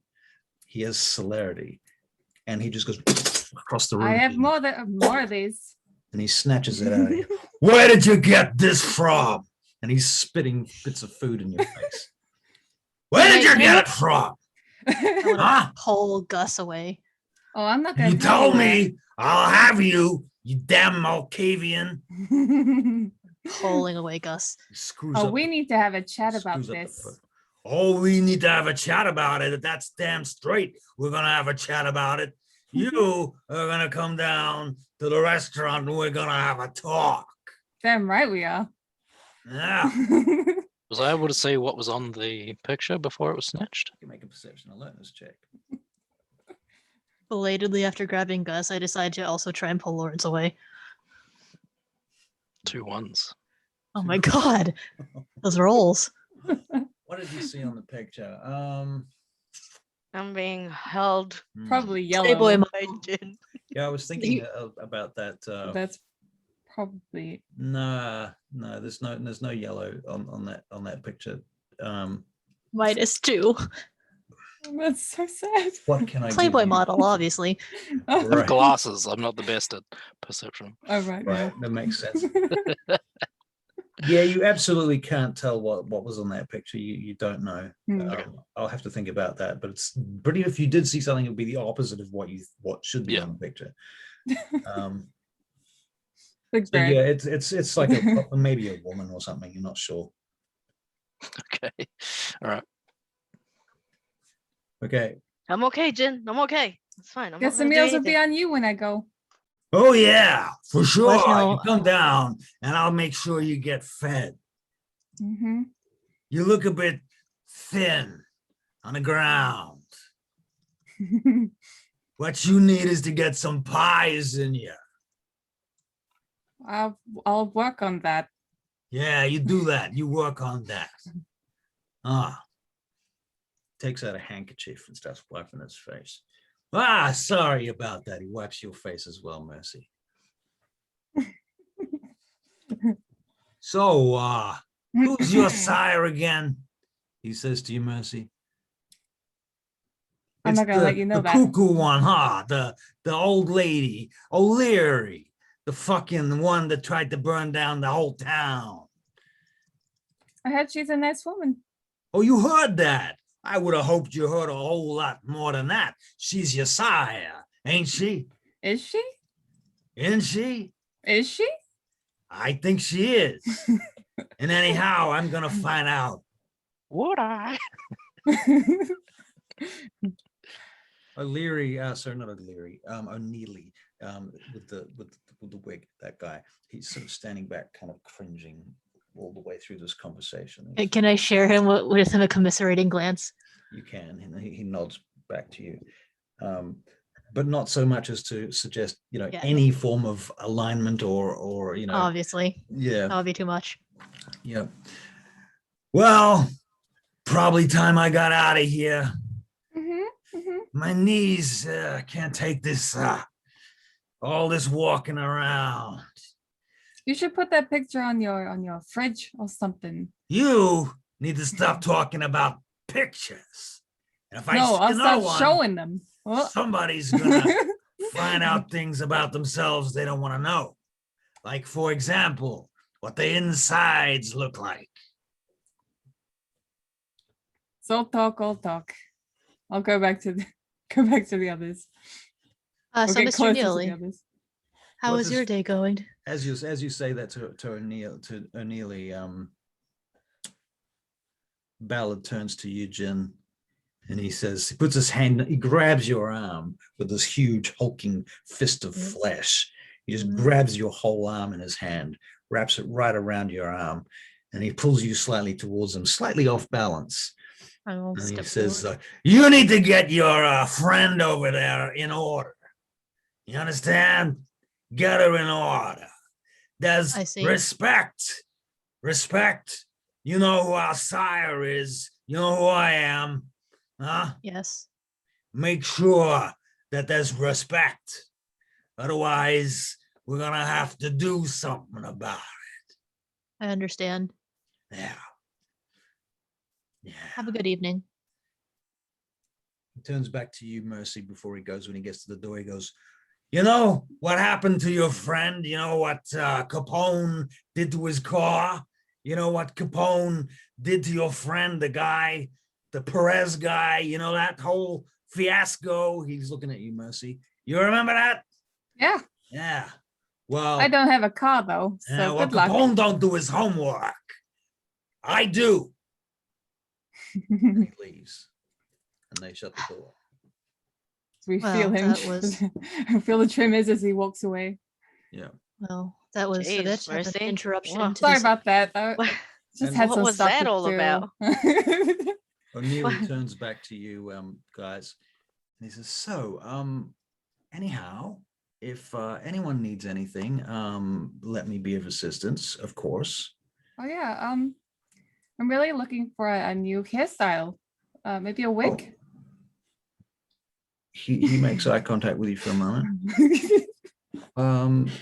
You see him visibly kind of twitch for a moment, and well, I can arrange something like that if you. Yes, we have people.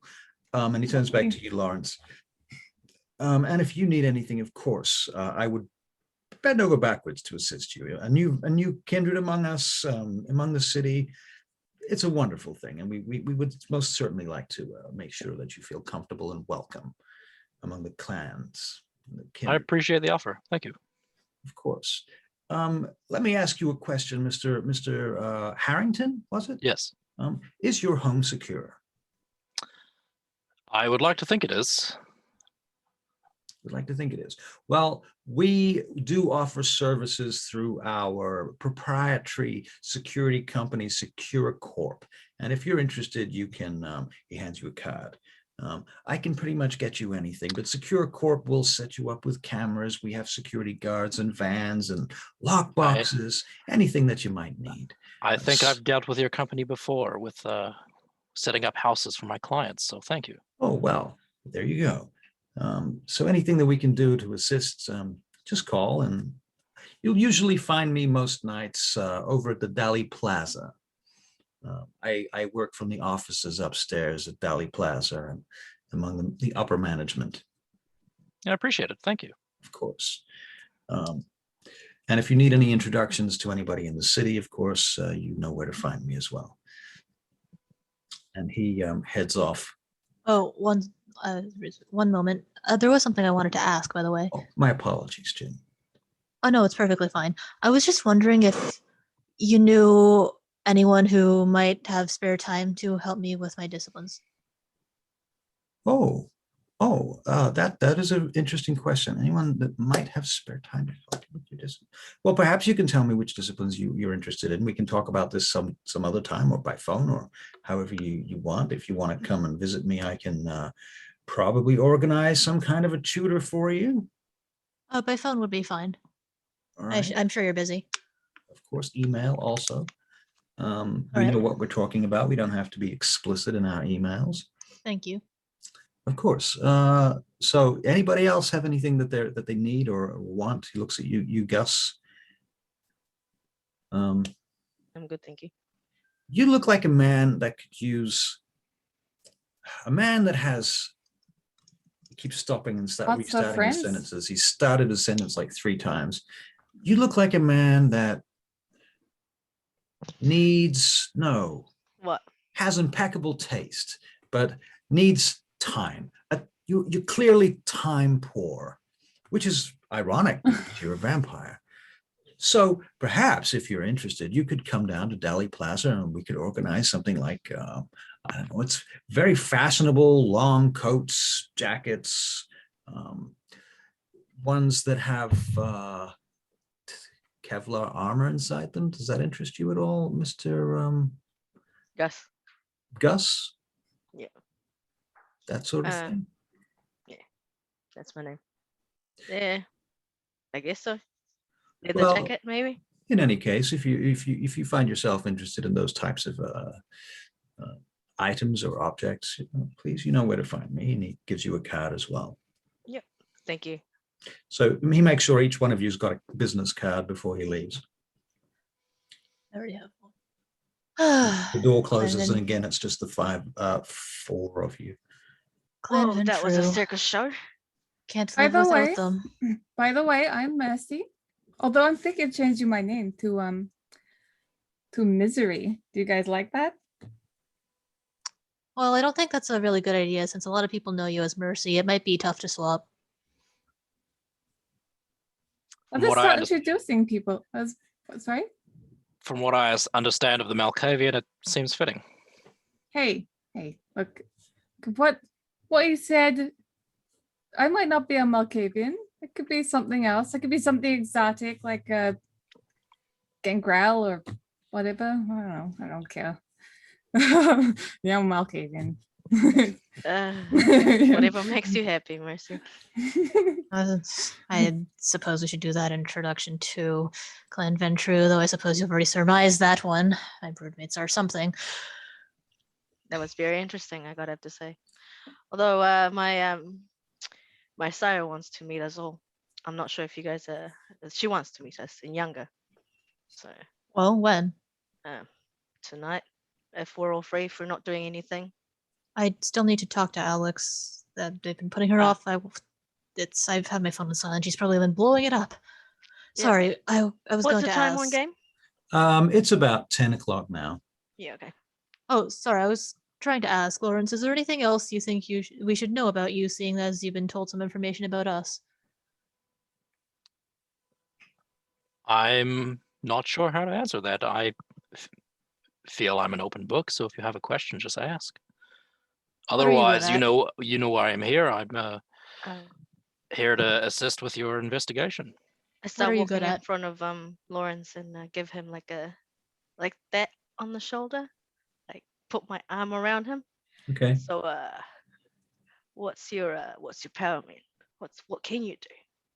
Can you do this? And literally like showed my claws right there. It's like No, It's I a threatening action. don't have any claws, We're trying Okay. to make friends, Gus. unfortunately. I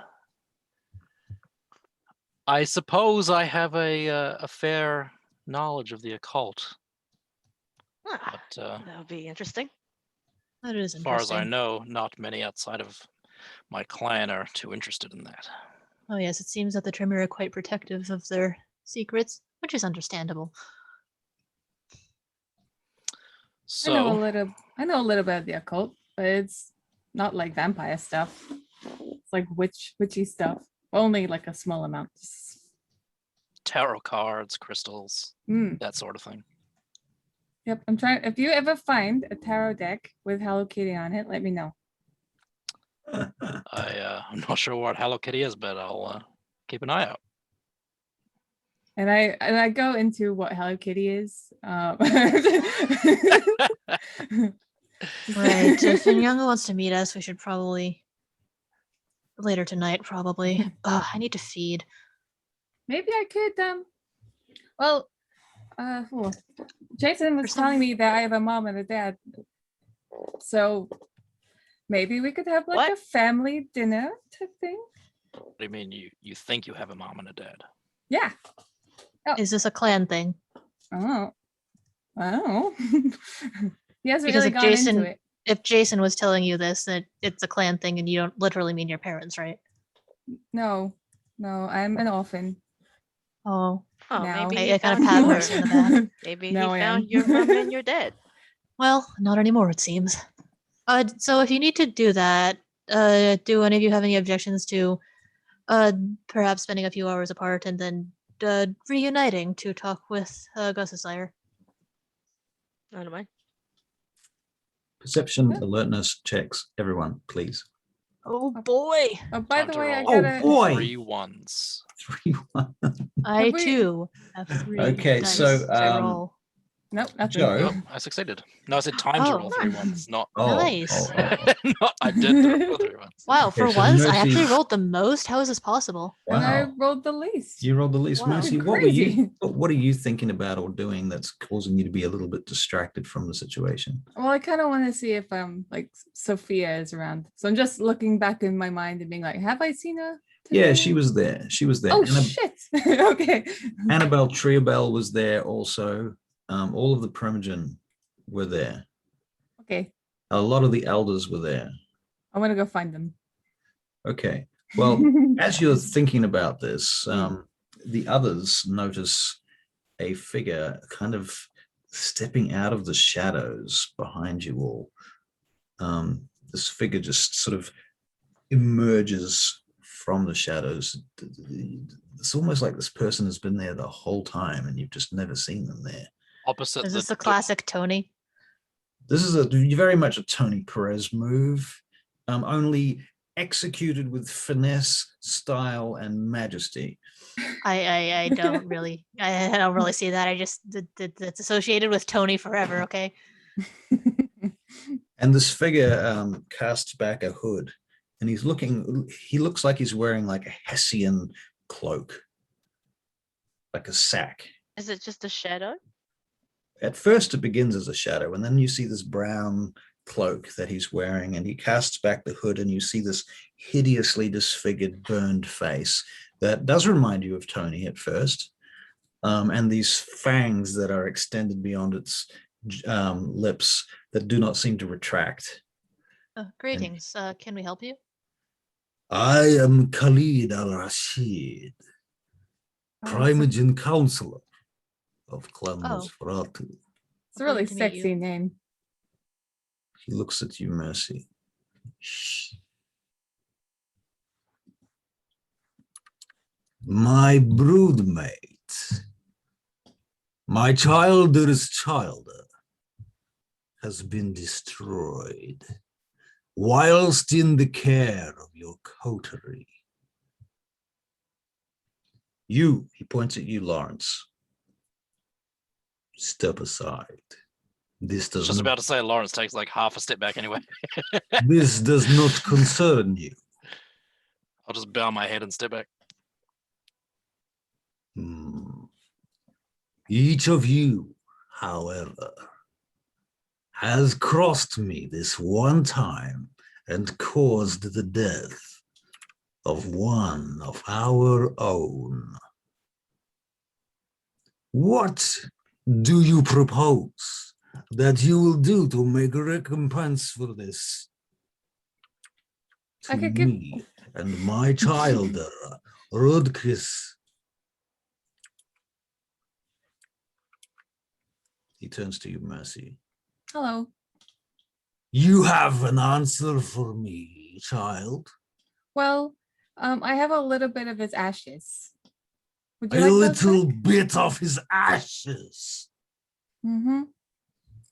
You find yourself a foot off the ground, Whee. held up by Hmm. your jacket collar and an immensely powerful arm. And he seems to be just grows like a foot taller. A little bit of his ashes. You have. Mhm. I will take them. Okay, very good. I'm glad I brought them with me. And you will do one other thing. And he produces in the other hand a small metal flask about this big, like not much bigger than a thimble, but it has a stopper in the top of it.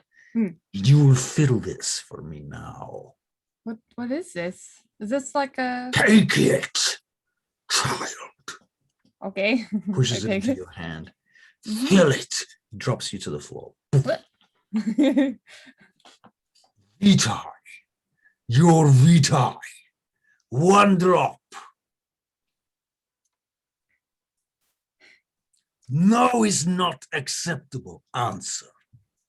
I'm sorry, but you can't just demand this of me. I demand this. We're currently in Elysium, aren't we? So you can't fight me. You can't hurt me. You can't demand this of me. Forgive me. He withdraws about 2 feet. You are most correct.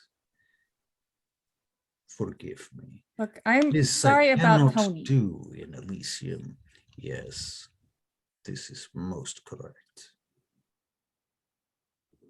Look, let's have a chat with Loden. He holds up another 2 vials. And look, we'll have a chat with Loden. I and have perhaps we can- spoken already with the prince. This is the punishment. But we have to hear it from him. Oh, you do, Mhm. must you? Yes. Well then, I shall wait here. He steps back again into the shadows and just cloaks himself. He's gone. I look at Gus. I look at Jin. Good thing I remembered the rules of Elysium, right? Whew. Let's go talk to Loden, because this isn't fair. I look at Lawrence. So just like, this is about par for the course as far as chain of events issues goes for us. So I apologize in advance, but unfortunately, it seems that you don't exactly have much choice either. You guys have found yourselves in quite a pickle. Many pickles. A Let's go see lot the of prince. pickles. If it means anything, we didn't actually kill him. If you want to walk with us, I can tell you the story of what happened. Will we walk and talk? So If I see the- Sophia, I'm gonna run over to her though. But So yeah. the basics of the situation is Tony Perez was, as you surmise, a Nosferatu who was a part of our coterie, but he had an unfortunate penchant for Yep. deciding that Pause. a thought. Sorry, Jen. Oh, Don't mean to interrupt you. That's why I did that. This point, Elysium has turned from you're all in the auditorium and you guys have been separated into the library to they've opened the doors of the auditorium and all of the elders and other sort of other kindred of the city are now mingling around, standing in various parts of the museum now. So you'll find different vampires all over the place. You said you're walking and talking, so you're leaving the library, I'm assuming? I Yep. think to find Right. Prince Loden. Yeah. Okay. Okay. Well, you first check the auditorium and nobody's in there now. Yeah. Okay. So you're walking and talking. Please go back to your speech. I'm trying to remember my place. Sorry. Tony Perez had a penchant for. For a penchant for disobeying authority is the kindest way to put it. This led to such incidents as Capone deciding to destroy his car spectacularly with an explosion in a parking lot right before dawn. Anyway, so while we were in Gary, there's this place called the Rose Garden, which is a hub for the anarch activity. There's this man named Juggler who is the de facto leader.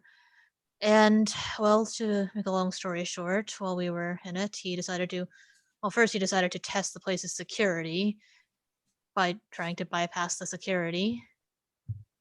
Then he apparently tried to have some sort of a private talk with Juggler, and I left before it concluded, but from how it was going, he was quite belligerent and opinionated, and well, what Juggler said to me afterwards was that had become clear that he was a liability to a lot of people, and he sent us a jar of his ashes as well as his personal effects to the place we were staying the next over the night when we found that.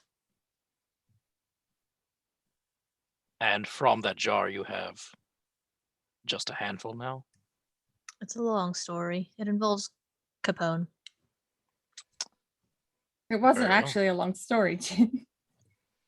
Unless you're going I say back to things when like- Capone was born. I say it's a long story because I don't want to have to explain the entire spat between them.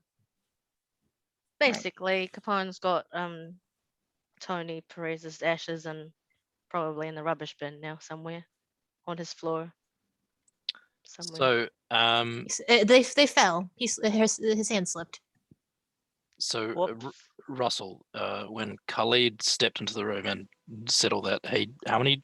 You said he dropped vials on the ground. He didn't drop them on the ground. No, he had them in his hand. How many were there 3. for these 3? Yeah. Okay. Yep. Carry on. To be clear, I would like to say that unless you are of the opinion that the entire group should be held responsible for the actions of each individual member, even if they're acting on their own, then his fate was by no means actually caused by us. I suppose the argument could also be made that we should have tried better to rein him in, but honestly, he did not want to listen or work with us. The way we saw it was that he was a traitor. He went against what we wanted. What Yes, Loden wanted. I would say he backstabbed me to Juggler, except he did it right in front of my face, so that's not backstabbing. Yep. He betrayed the coterie. So he Unfortunately, the Fair enough, fact of the and matter is that still a vampire is dead, and he was technically a part of our coterie, and When this coterie was formed, I imagine one of you was chosen as the head of the group. you think that we were Lol. any sort of organization was let me tell you something. We were made to be disposable. You keep saying that, but I don't believe that. Oh, I believe it. I think they might be backpedaling on that now, but the originally, Lawrence, to tell you the truth, I'm a bit jealous. This entire introduction you're getting and everything everyone's offering to you, it's very nice introduction. I can't say I even know half of my own broodmates. We were honestly thrown into things. That's not surprising from what I know of Loden. He is your sire, isn't he? Yes, Prince Loden is my sire. I imagine naturally, considering your status because of your sire, you are seen as the unofficial leader of this coterie. I suppose you could say that in the sense that I end up responsible for things that people do, like Drummond just told me. Speaking of which, Mercy, not that I have any room to tell you what to do, but know, I think I probably shouldn't have that- done what I did, right? and you should probably be more careful about him. We all know Capone is very dangerous. I get the same feeling from him.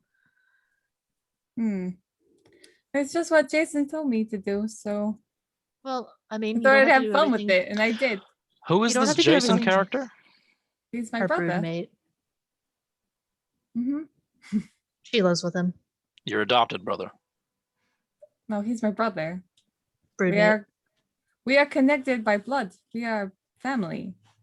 But you said you That were an doesn't orphan. mean Well, yes, but doesn't mean that I don't have a brother. Just means I don't have parents. No, but I- that's fair. But you were both embraced together, I imagine. No. broodmate. No. No. Stop saying that. Anyway. I'm gonna walk ahead now. What I was saying is that Maybe. just because he's your brother doesn't mean you have to do what he says, or that Okay, he always as- has great ideas. As you come around the corner into one of the gallery spaces, it's a medium-sized room with a number of paintings on the walls and a couple of statues and things. There's a few seats in the room as well for people to sit and stop and what have you. You see three ladies here. One of them is Annabelle Triabel, head of Clan Toreador. One of them is Sophia Hayes, who I believe you're looking for already. And the third one is this. She looks like a flapper from the 1920s with a little collar and short hair combed over very tightly to the side. And they look up and see you, and Annabelle tosses her hair as she catches sight of the three of you. I walk Four of straight to Annabelle Triabel, kneel down, my lady. And As you're doing that, Annabelle literally tosses her hair over her shoulder, turns and leaves the room. She says something in French to the other two ladies who stay. And Sophia kind of looks at you guys. Sophia looks down at you, Gus. You probably should get up, Gus. I don't think Annabelle's going to stick around to talk to you. that's okay. That was beautiful. And then I walk up and stood up and walk away. You walk away. Where are you going? She says. Just at the back. Do you mind if I have a chat to you? says Sophia. So I picked up your accent for a bit. Uh, so, okay. Do you mind if we just step aside from everyone? Of Oh, course. can I first ask Sharon? something? Perhaps I should introduce you to Sharon first. This is Sharon. Hello, Sharon. Wait a minute. She does have a last name. Payne. Sharon Payne, of course. Right. But wow. Oh, it's a pun. Sharon Such a Payne, big it's a pun. pleasure. I'm Mercy. Nice to meet you, Mercy. How are you doing? Doing wonderful. Better than wonderful. This is Oh, that's amazing. so good to hear. Mm. Yes. We were just talking about the party we're organizing for tomorrow night. Perhaps you'd like to come. Yes, Jin? I kind of shrug. If I have nothing else. Actually, Sophia, might I ask you a question? She turns to you. Yes. How can I I help? heard Kira left. Is she well? Yes, I think so. She seemed a bit disturbed by the goings on in the city of late, and I feel Mm, she wants to get away for a while. I see. I suppose I can understand the sentiment as long as she is healthy and She's a delicate sane. flower. If she's well, then that's all that there is to it, I guess. It's not the Kiara I know. She's a badass. If you wish to send her correspondence, I can possibly pass them on. Oh, that would be lovely. I'll think of what to write. Of course. And yes, we will be having a party tomorrow night at Annabelle's mansion if you're interested. You must be Lawrence. Hello. And so you're talking to this lady who literally looks a bit like an exotic dancer. And next to a flapper, 1920s flapper. And the flapper lady, Sharon Payne, she does a little curtsy, almost a mock curtsy, actually. Because of my linguistics, I wanted to ask. Yes. I chose, if you want to read my character sheet, Not really. those two languages. One of them being French. Did I understand what that lady said as she stormed out? Yeah, Annabelle, as she left, she said, "You deal with these two. I'm not in the vein." Okay. Okay, so yeah, I greet this lady and introduce myself and the picture of etiquette and niceness. All right. Would you like to make a charisma and etiquette roll if you have any etiquette?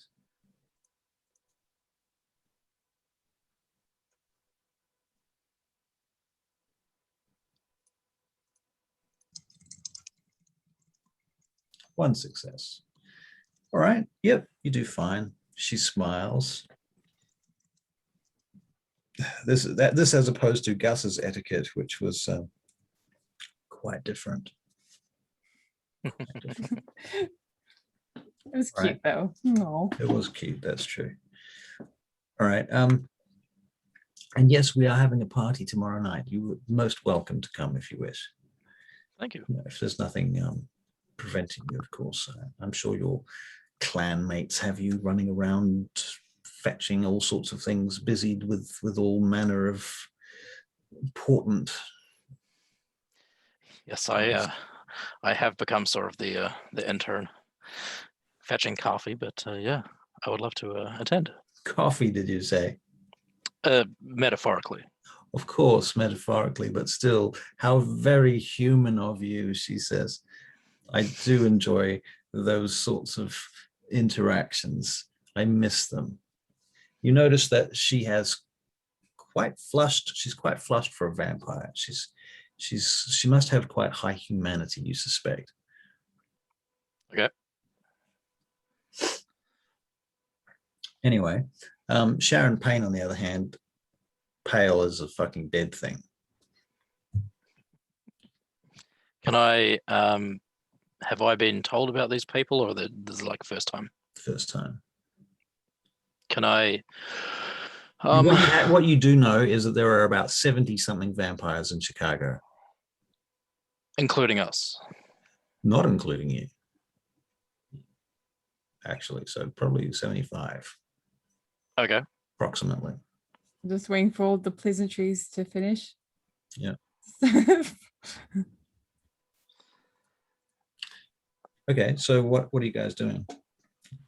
I would like to have a chat with Sophia on her own if that's Okay. okay. Very well. Sophia's looking at you. She turns to you. Is there anything I can help you with? Yes. Well, I was gonna ask Kiara to help me out with this, but I need a hand changing my presentation of myself, I suppose, my appearance. Oh, In like many different ways. Like, yeah. Like if I wasn't wearing Jason's suit, I'd be wearing the old rags that I was this is Jason's Made it. suit that you're wearing. yes. I'm surprised he's allowed you access to a suit. Yeah, he's so kind. So kind. Yes, not something I've often considered in the same sentence with Mr. Newberry. Kind and Jason Newberry don't tend to be phrases that tend to be found in the same location. But Hmm. I see, you find him to be kind. Well, that's good. Perhaps Mr. Newberry is learning to lighten up. Perhaps. I hope so. Sharon He even- says, Even watch to be cartoons with fair, me. to be fair, says Sharon, Mr. Newberry does have a wicked sense of humor, Sophia. I have seen him do some very funny practical jokes in the past. It's been a while, but do you remember that whole, and they look at each other. Oh, yes. Okay, That- well, you yeah. can tell me that another time. But Of anyway, course. if you can help me with like a new outfit or whatever, you know, there's a really old book that I remember. It's about like changing a person and their mannerisms. I think the book was Die Hard the novel.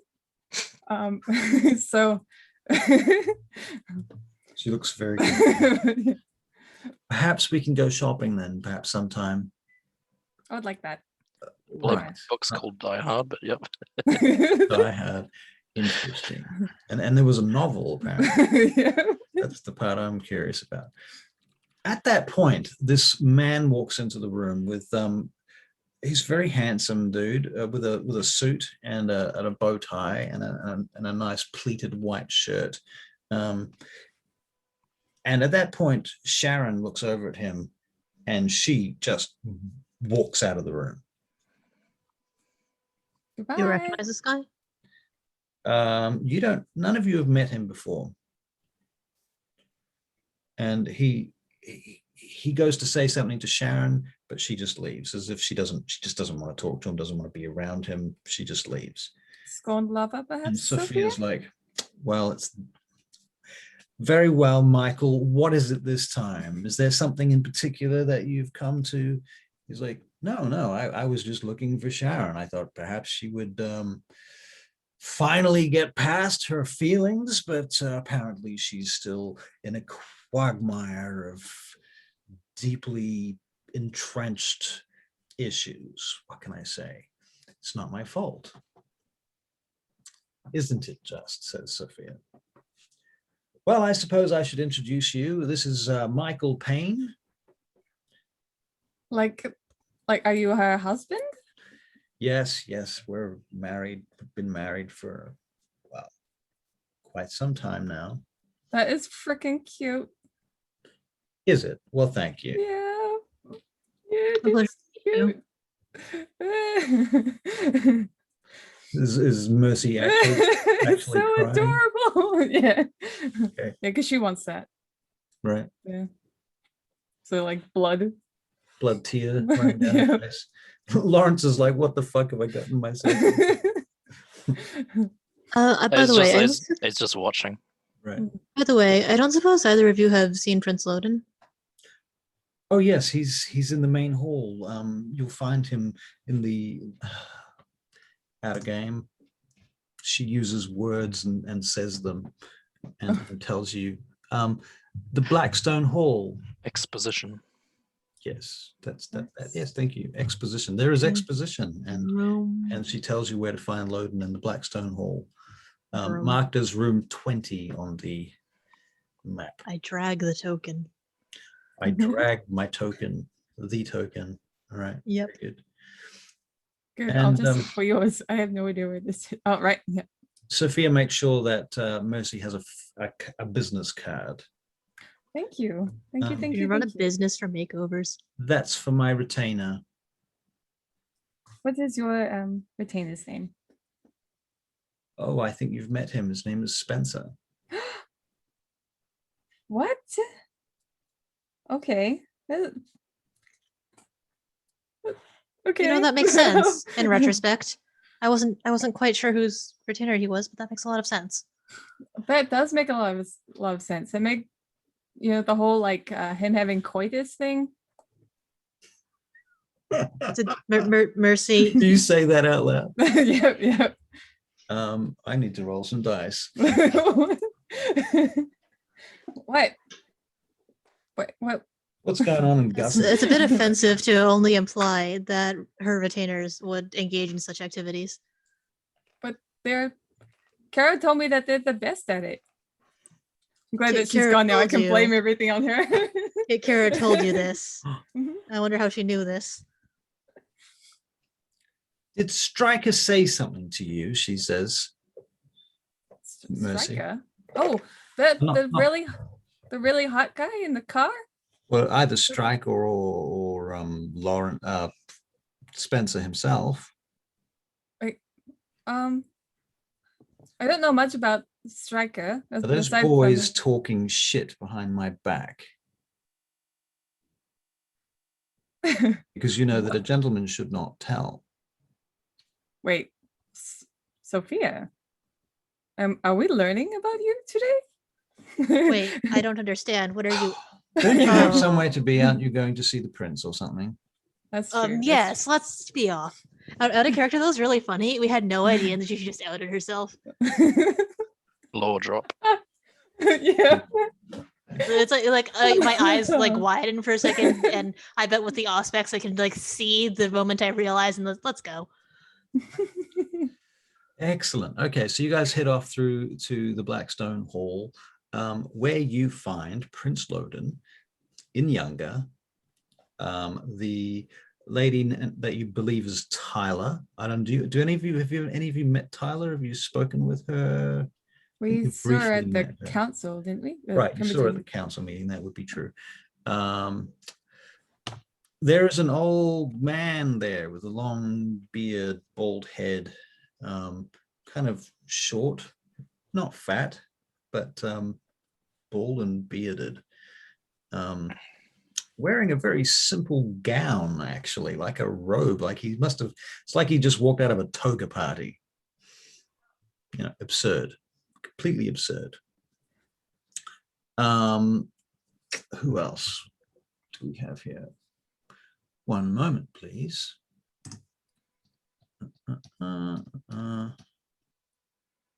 Here we go. Do toreadors just like throw around all like party favors? Oh, you see Annabelle Triabel is now in here. Nikolai is here. I look And, Nikolai funny. The figure I'm sorry, I with- had to specify it every time every time he's in the same room. I have to look at him funny. Nom, Okay. nom, nom, nom, nom. and Khalid is here as well. 10-year-old Oh, so that's where boy. he went. Right. I'm just staring at Annabelle Truebell. Mhm. I'm staring at Nikolai. High five, stare at Nikolai, we are drained. Hey! Right. And they kind of bounce over towards you as you enter, and Loden says, "Ah, yes, this is the Chicago Queen Coterie. Please come, speak walk with up. us." And the council kind of step back and make a semicircle around Loden. That's not ominous. Oh. You see Capone standing near the door too on one side. You might be interested to know that there is an Asian guy standing at the other door. What flavor? He's got what? Did you say what flavor? Sorry, that's always how I Meagering. refer to types of Asians. Strawberry flavored. No. It was just instinct. Okay, I always say it like that. No, that's the fair question. Banana flavor. Well, okay, look, I have to, I'm going to, how do you I want, have like the reverse white people problem. I can't tell white people apart, but I can tell Asian people apart. right. No, Is fair enough. I can't tell didn't- apart either way. You You said think he- Nikolai's in this room. Is Yes. Erecto in here as well? No, Erecto is not in this room. Neither is Disable. Do I usually pretty much only deal with Erecto, right? Not Nikolai. So far. Okay. Yeah. Cool. You've probably spent a good best part of a week with Erecto just learning stuff where Yep. she's come to your house and visited you at your house. She's taken you to the Chantry house one time and shown you around very quickly, introduced you to Nikolai, introduced you to Disable. And that's it. It's been a really fast tour of those things. But anything I needed to talk about, she would have said to go to her. Probably, yeah. Okay, cool. All right, what's the flavor? So the flavor, you would say probably Vietnamese or half Vietnamese at least, if Pho. you can tell. To be honest, I kind of mix up Southeast Asians a bit. So I have a question for you. I like to do accents for all my NPCs. Is it offensive if I do an Asian accent for this character? No, I can't actually do a Chinese accent at all. But Well, once Do more, it. I challenge you. Do it. no, I like physically can't. I can't make my tongues form the words. okay, I'm gonna be back in a second. I have to- He's Gotta gonna get practice- Helen. gotta He's practice gonna his get Asian Helen accent. to do it. No, I'm not kidding. My family has like Chinese accents, but I can't do it. As to say, my family's got. My mum's Just- got like Filipino accent. I You can't got to really. copy Uncle Roger. Oh God. Fui oh, Uncle Roger, love MSG. Oh my God. You guys watch too much of Uncle Roger. I can do a pretty offensive Indian accent, I think, but I'm think- not very well either. I think everyone can do an offensive I Indian bet so I accent. can do this. No one. Apart from that, I can like do British, I guess. All I can do is the head. Nice. Wow, I can't believe that you made a character that is a normal person that treats people nicely and is generally level-headed.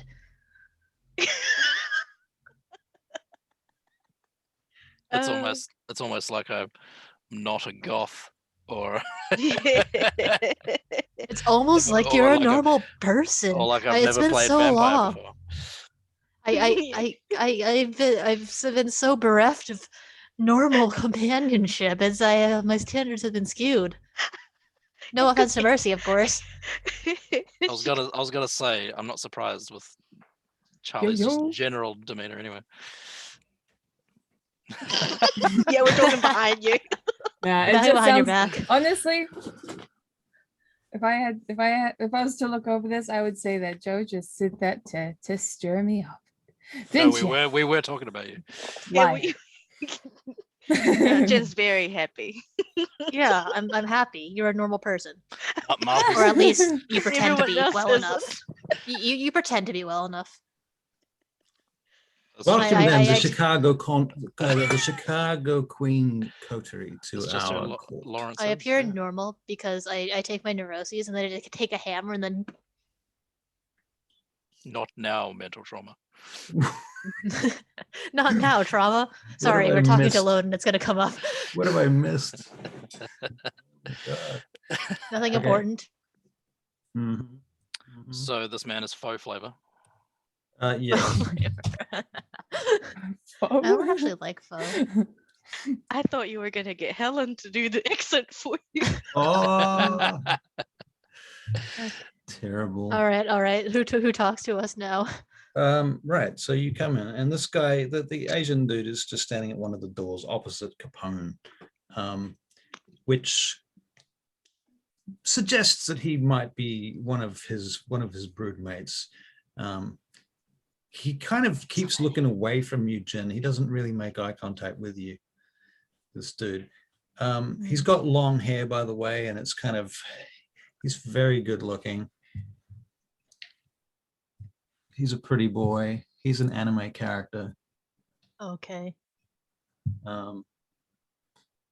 Yeah, he's got I'll a look at him build. once, Huh? funny, Look- and then I look at him once, funny, it's because he's not looking at me, and then I look away again. Okay. All right. You notice that he's standing there. He's actually got a cane, like a bamboo cane in one hand, and he's spinning Ethnic. it. Yeah, and he's spinning it in his hand in a way that he obviously has some kind of martial arts training. Well, I mean, it's Asian. Right. So he must be a Hey. ninja. Clearly, he's a shinobi. Except have he's you know I don't- Vietnamese, so that doesn't make sense. That makes okay. Who says something? All right. Anyway, in the meantime, Loden is looking at you. The entire Primogen Council is standing in front of you as you guys all approach. So, how's your evening going? Eventfully. Who's talking right now? This is the prince. Oh, yeah. And you, Lord? Lawrence, I have not spoken to you yet, not directly. Welcome. Good to the evening, Prince. Society of the Damned. I hope Nikolai hasn't told you too many bad things about me. Only the bad things. He smiles. I'm sure you understand. I am joking, he says, stepping forward, and he puts his hand on your shoulder. He Holy seems- shit, that's almost word for word for something I've said. Oh my god, what is wrong with me? So you've survived your introduction to the vampires of the Society of Chicago. This is a good thing. Well done. Thank He you. turns to Nikolai. You seem to have chosen well. Antonescu, of course, one would never question your taste. And Nikolai says, no, my prince, it was not I that chose this one. It was Ericto. Ericto's work entirely. She searched for a full 2 weeks for the perfect child. Only 2 weeks, says Loden. I myself would spend months, if not years, researching these things. Well, you gave us very little time, my prince, you understand, of course. Meanwhile, your kind of estimation of personal status is shrinking rapidly as they're having this conversation in front of you. Khalid steps forward. There is the matter of my personal grievances, he says. Yes, we'll get to that now, I think. Perhaps you seem impatient, Khalid. Yes, impatient. Very well. I understand you wish to make these new vampires give you a vial each of their blood. I think that is unnecessary. Unnecessary perhaps to you, but to me, imperative. No, I don't think so. Not this night.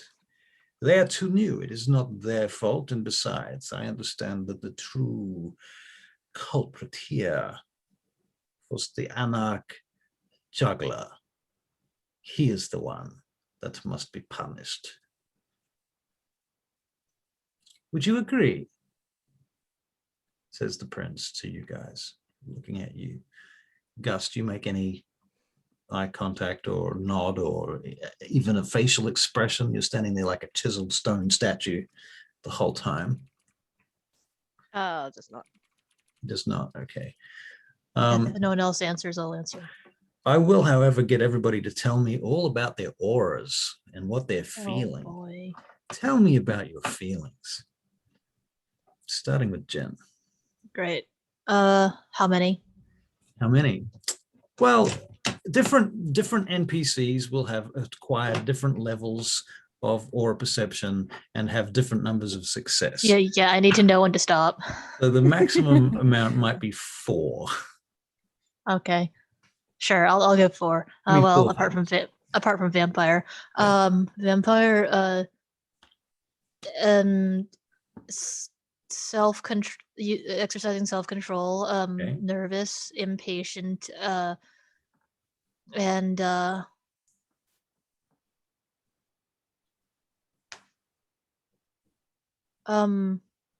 Existential fear. regretful. No? Oh, regretful.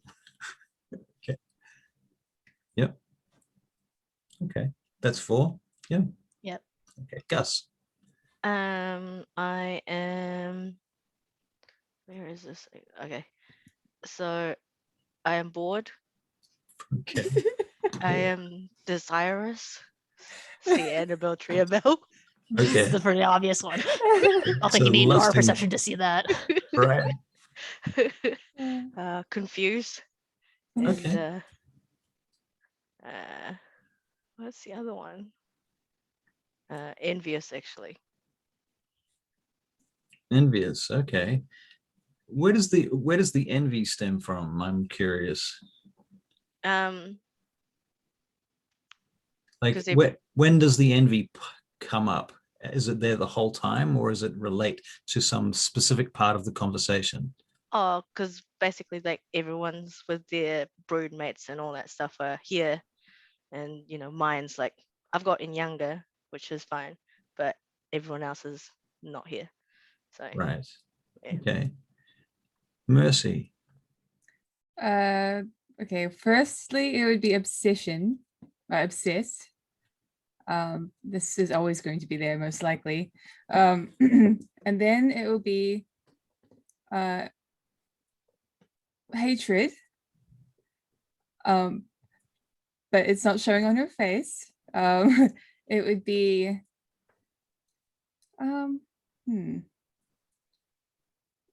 it would be, I guess, curiosity. It's probably always going to be there too. You And distracted. So did you Actually, say no, I'm not- hatred was in there? Yeah. And when does that pop up? Really shouldn't say in front of the others, but it's the fact that I've always got on my mind this other person, and that other person is currently married to some other person. So I'm always thinking about Right. that person and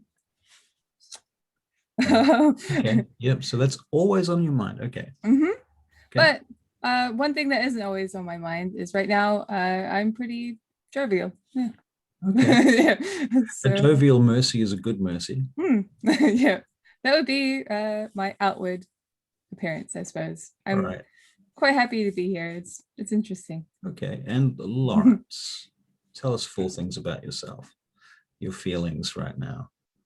Are 4 these the conditions from the aura table? Yeah, or we do just- it more freeform though. You can, yeah, Okay. you can use those ones if you like, but Okay. we tend to just freeform it.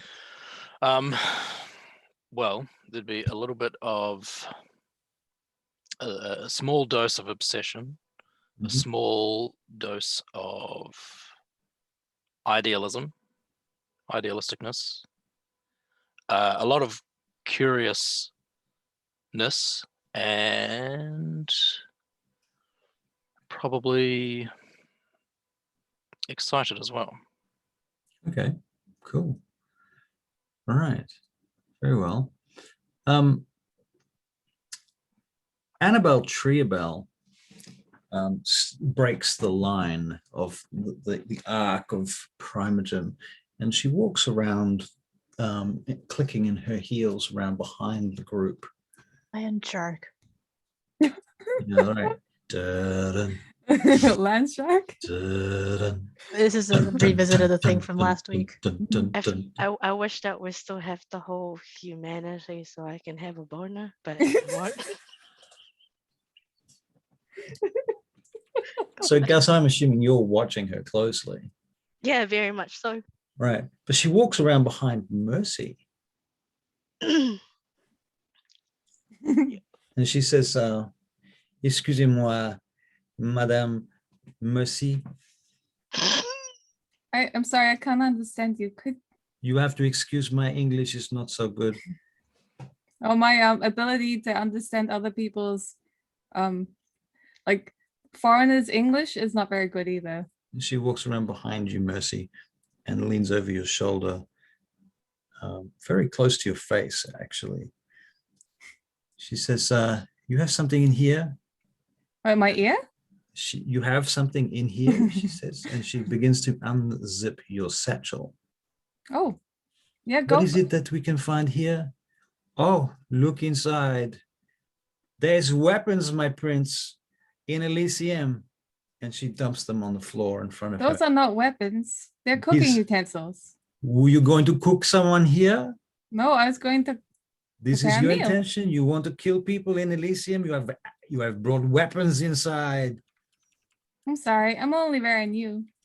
But I hear that you have issues with the rules of Elysium. No? Hmm? No, Khalid, he speaks of you having some issue with him. Well, You it was just understand at the the rules time. of Elysium, yes or no? Like half. I would, Oh, she probably not understands half. half of the rules of Elysium. Monsieur Prince, perhaps you should educate your child and your neonates better in the future. Wait, do you mind if I say something? Oh, please, please. Ever since I've been a vampire, I've had to figure this all out on my own. Oh, poor child. She has to figure it out by herself. Yeah, you know Maureen. She's lovely, My But- dear. but she needs to stay where she is for a good reason. I've had to figure this all out on my own. All out And, by yourself. I When I was apologize. just a small child on the streets of Paris, hundreds of years ago, do you think not that I also had to figure these things out for myself? No? Who are you? You privileged little bitch. You come here, you're born in this city, you have money and everything thrown at you. Are you? Ignorance is no excuse, child. I do not have money being thrown at me. I Oh. have fuck all. You have running water. That is more than we ever had. If you don't mind, but I think you're being rude. Oh, the girl thinks I am being rude. Oh, Now, forgive me. I'm sorry that I brought in these knives. I'm a little bit forgetful from time to time, but also no one checked me on the way in, and they would have spotted them if they had gone into my bag. I've made my point, she says. She returns back to the line.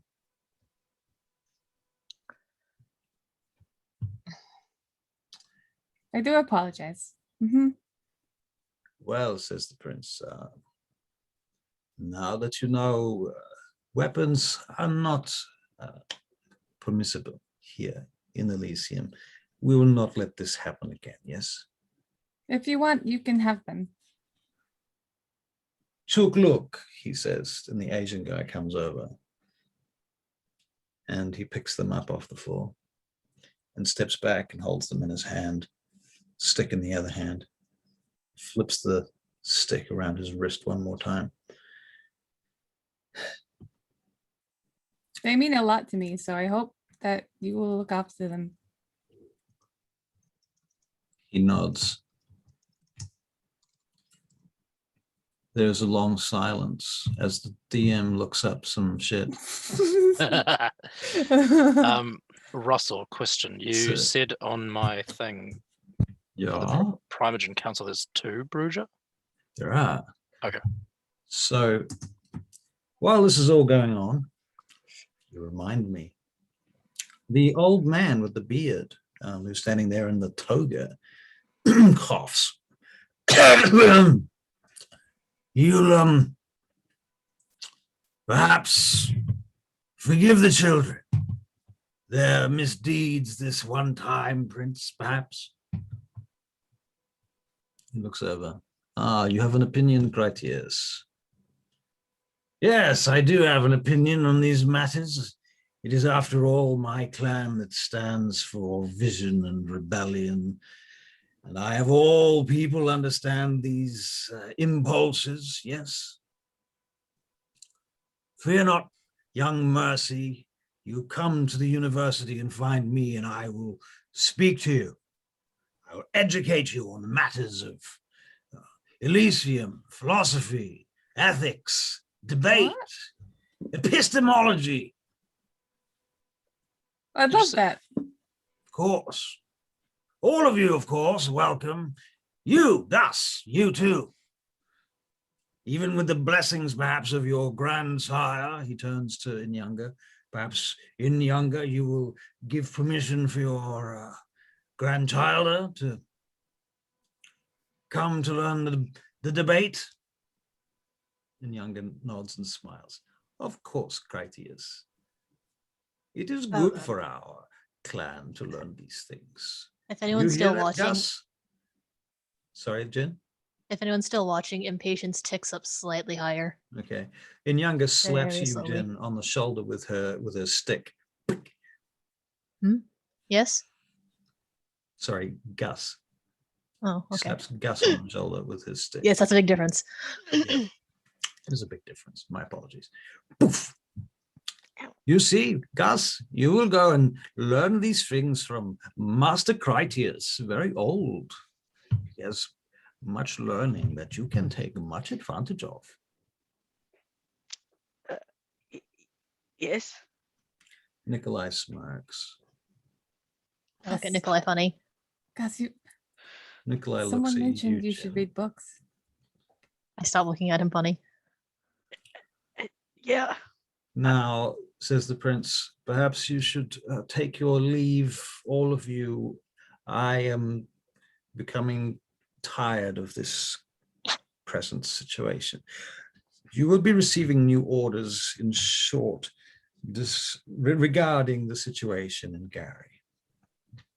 There is a new plan forming. I'm sure we will be informed when it becomes relevant. Have a good evening, Prince Loden. Thank you, Jin. We shall have a good evening, and you also. I turn around and leave. And as you're leaving, Mercy, that dude Mhm. hands you back your knives. He Oh, looks no. at you. No, no, no. You keep them. He looks Oh. a little bit surprised. I want to go try and walk vaguely towards that guy on my way out to see if he avoids me. Okay. He doesn't avoid you actively. He turns to you when you approach him. Do you actually approach him directly, like you're Yes. going to talk to him? He looks up at you. Hello. I don't think we've met. Are you, So your name is Jin, yeah? yes, that is correct. Ah, you're Chinese. Yes, I am. I see. Okay. And look. It's a pleasure to meet you. Okay. So what's your plan? You got a plan? I have several plans regarding several things. I just wanted to ask why you seem to be avoiding looking at me. Well, I'm not avoiding looking at you. All right. Well, in that case, have a good evening. And I walk away. Walk away. All right. Off you go. Weird. So you head on out and you are back outside the building. All of us. Yep. Unless you boy. wanted to do something else that I've missed, because I sometimes miss shit like that. Lawrence just would have bowed his head and smiled at Nikolai on his way out. I would Nods wait. back to you. I'm waiting for the day when Nikolai gets tired of the funny looks and just hits me with the mind readings and gets a head full of, oh, that, okay. Right. When you say funny look, how exactly funny are you Uh, looking? Slightly confused, slightly like I don't want to look, slightly hungry. Okay. I'm not going to push that. It could easily be misconstrued as lust, I suspect. Oh my god. That's what I picked up on, yeah. Oh my god. So, Or it's terrible. do any of you guys like why would that guy want that blood? Any idea? Nothing good, I suspect. Yeah, that's why I wanted to put a pin in it. But Here's a strange thing. Actually, no, never mind. Anyway, my thoughts on blood are considering how important blood seems to be to kindred, that's probably nothing good to let somebody else have any of it. Mhm. Would Lawrence know if anything could be done with that blood? Oh yeah, Lawrence knows what could be done with blood. For Okay, Tremere. for a start, it could be examined. The very you've got the very first discipline I think required for such examination, if I'm not wrong. So you imagined that would have been what was the case. Yeah. Okay. You're pretty. Seems obvious to you, Lawrence. That's So very wait, so odd. I'd sort of missed that, and during that little meeting, did they was it waved away that the blood had to be provided, or It was called off. It was dismissed. as The far entire as I'm thing- aware, The entire don't thing was have very to. strange. provide your blood anymore? Well, certainly not, Prince Loden said. I think you got off scot-free there. Well, of course not. The Nosferatu Primogen has a grudge against us. I wouldn't call that scot-free. But That's- at least he doesn't have a grudge against us and our blood. Hmm. As you're having this conversation, Horatio Ballard comes out the back door with his little entourage of retainers and people. Various other vampires are coming out as well. Some of the ones that you've seen earlier. They're in the distance at this point. I need to. I Yes. need to call Alex, and we need to have a talk. I hope she hasn't gone to sleep by now. Is Horatio and Edgar the same person? Or I'm just trying to. No, they're They not have- the same person. They have different names. But I don't know if we were introduced. I might to have, him. maybe I gave you the wrong name. Fuck. Maybe. Did I? You gave me Edgar Gave you Drummond. Edgar Drummond. Hmm. Edgar Drummond. I did give you the wrong name. I meant to give you Horatio Ballard. Okay. Right. Okay. I have enough trouble keeping them straight as is. There's a lot of NPCs in Chicago. You have to forgive Okay. me Why? as well. Why does Prince I'm- Loden keep getting like white guys? It's like that's them all. It's really hard to tell them apart. Right. What Because he he's- has like one female childer. That's it. You're Wasn't you're Horatio the- the fat guy? Yeah. okay. Okay, cool. But Yeah. anyway, Jin. Because they're a bunch of You picked an sexist, Asian racist, now. fucking ancient. So no, relics. that was out of character. Oh, okay. This is an out of character gripe. Hmm. In character, it makes perfect sense. Right. Well, I don't mean to rush you all, but I was put with you to sort this anarch situation out. So, what have you learned? What have you done? How far in the investigation are you? Ooh. Well, the anarch situation, as you call it. All right, what exactly were you told about us? What were you doing? I know about the attack on the steamboat. Mhm. I know that you were all created to as a sort of task force to deal with this. I'm not sure how much you into the investigation you have gotten. I just know that I am replacing the Nosferatu that is now gone. Don't replace him. This couldn't be replaced. All right, let's walk and talk. As I am like texting the girlfriend right now because let's walk and talk. It's a bit okay. So the Chicago Queen was sunk, and everyone suspects Sabat. I'm sure you know that much. As it turns out, somebody had stolen a boat from a nearby billionaire's dock and used that to carry out the attack. And so originally we were sent to Gary to investigate because there were suspicions about the Anarch's connections to possible Sabat in the city because Gary is Gary. It's a bit lawless, so you shouldn't tell Prince Modius that. We eventually did talk to Juggler, and as far as he claims, and honestly I believe him given everything we've seen, that he does not have dealings with the Anarchs. In fact, he rather dislikes them and the things they Anarchs or do. Sabat, sorry. Dealings with the Sorry, Anarchs. Juggler doesn't. The Anarchs don't deal with the Sabat. Sorry, I can't keep string my words together today. Yes, don't deal with us about he quite dislikes them, in fact. And he also had some rude things to say to Prince Loden, but that's probably a given. Though, to be fair, given the state of Gary, it is known that it is an anarch. It's a ground for a bunch of anarchs. It's what they call a free state or something like that. But it also makes it a good recruiting ground for the Sabbat, who, as far as we are aware, do tend to prowl the area for possible new recruits. Though we haven't actually managed to confirm presence or anything along those lines. If it was that easy, they'd have already been dug out. So what's the next step? Well, as a group, I would say that we have to first wait for these orders, though prior to being recalled here, we were thinking of, and we still are, we're trying to set up some sort of semi-permanent presence in Gary to establish ourselves, and then once that happens, we can see about maybe baiting out some recruiters. Because to be honest, we have reason to be disgruntled with the Camarilla. So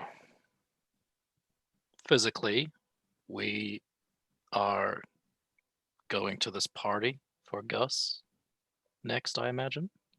Oh no! First, there's something I need to take care of, but then Gus's sire wanted to talk to us for some reason or other. Wait, not his sire, his something or other. Inidonga, that one. Also, we've been invited to a Toreador party tomorrow. I'm Party's tomorrow, not sure right? if I'll go. Yes, I'm not sure if I'll go. Maybe I will. I miss Kara. I don't really like parties, but I probably should if I want to look nice. If I I want can their give you a help. makeover. I hear girls do that at parties. Yep. I don't know. Is Annabelle gonna be there? I'm sure Yeah, it's her Annabelle's gonna be house. there. Okay, yeah, okay. I'm gonna dress up. Gus, I would suggest if you're going to go to the party and dress up, maybe don't do whatever got all this dirt on you. What? Yeah, What have a the- shower. The most Um, number of words Gus has said all night. Oh, Oh, by What? the way, are there any like plants anywhere in this vicinity? You're walking out. Where are you? I was thinking you're like Walking, sort of out of the parking lot now. yeah, walking out down the Okay. road a bit. Okay, so now you're on like a main street, perhaps. Mhm. Okay, if you're all Really good with that. I really was supposed to go and have a chat with Jason and those strange people, but yeah, another time. I was supposed to meet him after this anyway. Yeah. Hmm. It's just because I want to like walk past a tree and let our new friend know about the thing. You can make a perception alertness check, Lawrence. Oh, here we go. Kenny? Same perception alertness as me, which is trash. But you know, we all have our weaknesses. Hmm. Oh, nice. Go to 10. Got 10. There goes the sidewalk Right. grass. Okay, so as you're walking along, you notice that there seems to be this effect whereby as you're traveling with this little group, the grass kind of just withers and dies right in front of you as you're walking. You go past the leaves of this tree, and Jen sort of bumps into the tree leaves as he's going past them, and they Low-lying start- tree branch. They just start falling off the tree as she Yeah, goes past them. It's hair. like dead leaves just fall out of a perfectly living tree. He goes past Eek. a flower bed in one of those. I know. I plaza would plots. avoid the flower bed Oh, you avoid the flower? conspicuously. Okay, so he conspicuously avoids the flower bed. But yeah, you sort of start to wonder what's going on there. There's like, What does the radius look like on that? Like 2 feet. Okay. about 2 feet. Is that part of your abilities? Is what? Oh, I look at the dead grass. I should stop walking on the grass, shouldn't I? I don't know. I just kill plants by proximity. We tend to Don't take it ask- as more of a metaphor. Don't look. I would love to answer your questions, but I have no idea why. Does Prince Loden do the same thing? I wouldn't know. I've never seen him near trees. Fair enough. Well, we are. No gardening shows for us, Agent. Oh well, not for you anyway. Oh, yes, no botanical gardens, thank you. Unless No. for some reason, it needs to be destroyed very quickly. No weddings unless we put you in a box or something. Oh, Weddings don't necessarily have to. So what time is it in game now? You met at the thing at 9. It was 10. It's probably about 11:30 now. Yeah, so I'm texting Alex to see if she's still awake. Then we can meet up because it's a pretty important talk. Yep, she responds, yes, where would you like to meet? I guess I'll visit her. Okay, she says, I'll be here. Okay. I don't want As to go back to the apartment today. as Jen is texting, I'll like sort of side mention to Mercy and Gus. I'm glad that French lady didn't check my pockets, and I'll like pull open my jacket and show the handle of a pistol and then chuck it back in. I just nod. Why I was just no one nod. checking us? What the fuck? I No, just nod. And I just kind of give you a pat on the head, like, I like you. I like you. simulation complete. Right. I'm gonna have to get new knives. They really didn't mean that much to me. I just pretended they did. Well, as I don't I'll sound borrow the confusing. ones from the kitchen. It's Were they fine. like dollar store daggers or kitchen knives or what? What were they? They're Oh, kitchen from knives. Butchered. They were like, Butcher knives, yeah. I they got were a knife guy. chopping knives. Yeah. Cleavers, weren't they? Yeah, Meat- yeah. Meat cleavers. Yeah. 2 meat cleavers in a satchel. I Wait, guess what there's happened a- to your butterfly knives? I left them at Probably- home. Oh, yes. She only brought the ones she didn't care about. Okay, Yeah. so as we're about to wrap up, I would just want to ask everybody, what story threads should I make notes for next game? So obviously we've got Inyanga's meeting. Alex is coming up. I kind of expected to do that today, but then we had to push it all off. So Yeah, Okay, we had a lot of fun anyway. But you had the whole Love game that. was pretty much at Elysium tonight. yeah. Um, I'd like to meet Already. mother and father, I suppose, and Mimi. okay, See so what we can mother, get about? father, what is a group of Toreadors called? gaggle.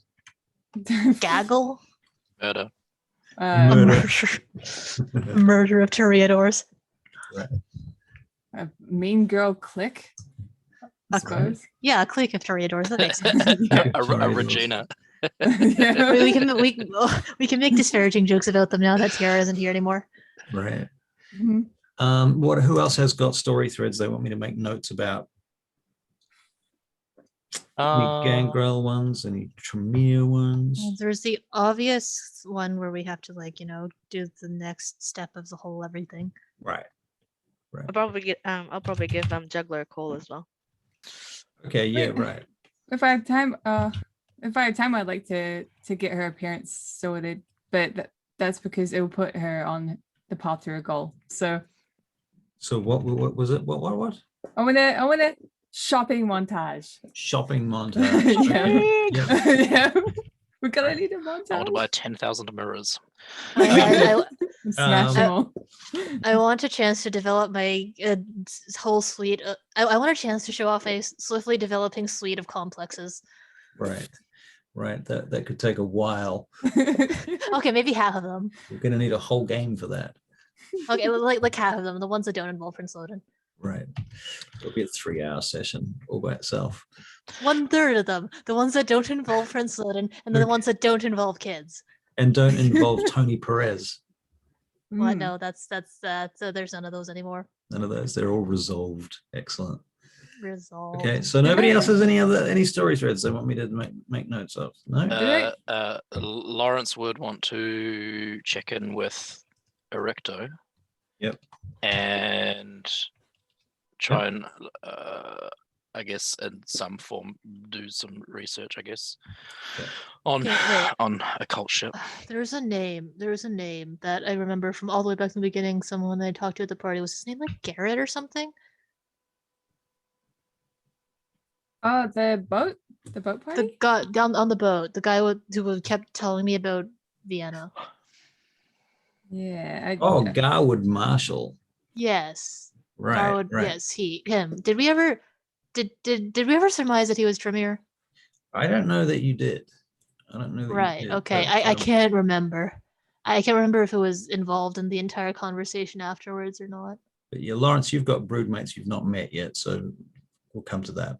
Oh my god, don't tell me about Broodmate 7. Yeah, every other game, Jin meets another broodmate she's never met. But don't worry, there's like a whole bunch still to go. You've we haven't included even, we you've haven't included even some on my sheet. so- gotten through the ones that are my generation, and then you have to get into theirs child or two, and so Right. on. And they're ghouls, and they're ghouls, goldfish. And I have to, and I'm being nice to all of them. What Right. is the definition of a ghoul in this context? Okay, so a ghoul is a human that has been given vampire blood. If you give a human vampire blood, and your character would definitely know this, that will make them. It'll give them potence, which is a discipline. Basically, gives them strength. Basically, that's the short story. On top of that, as long as you feed them a drop of your blood every month, they will not age. So they technically become immortal as long as a vampire feeds a retainer or ghoul 1 point of blood every month. They will not age.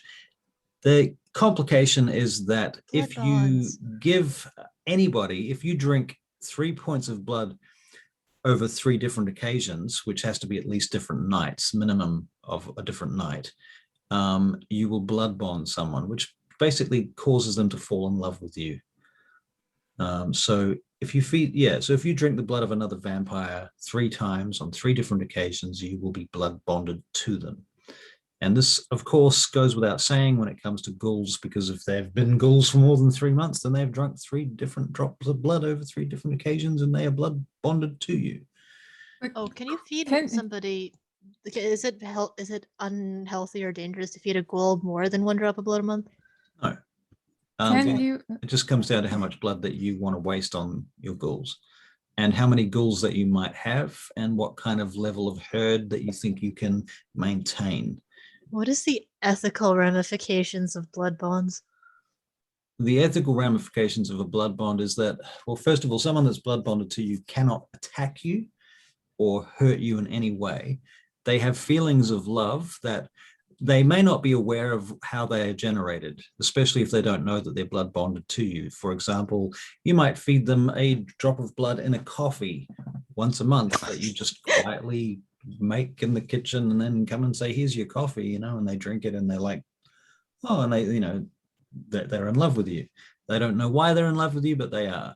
On the other hand, you might have a ghoul that is perfectly aware that they are a ghoul and that they drink your blood, and what the ramifications of that are. And they may, in fact, learn that it is causing them to have these feelings, and they may resent that over time. So it's possible to resent being a ghoul, but not necessarily the case. It really comes down to how you go about it. And of course, you can double up blood bonds with things like presence and dominate to make Hi. even more effective. Right. Hello. Hi. Dominate presence. Right. Are you calling me out like that? You can make even more effective ghouls in that respect, or more loyal ones, shall we say. Oh, So yeah. gee.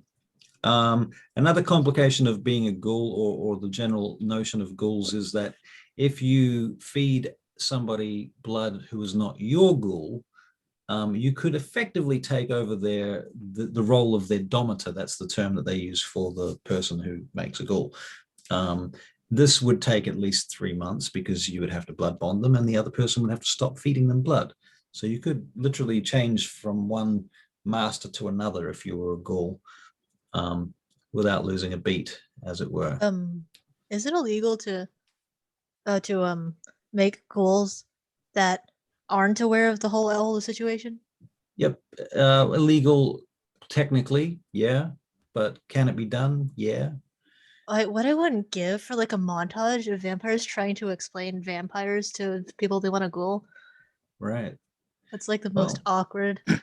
I'll tell you this much. I ran one game once upon a time where we spent like a whole session where the players were trying to create a ghoul and trying to explain to the school what was going on. And it was hilarious. It was happy, sad, funny, and all of the emotions.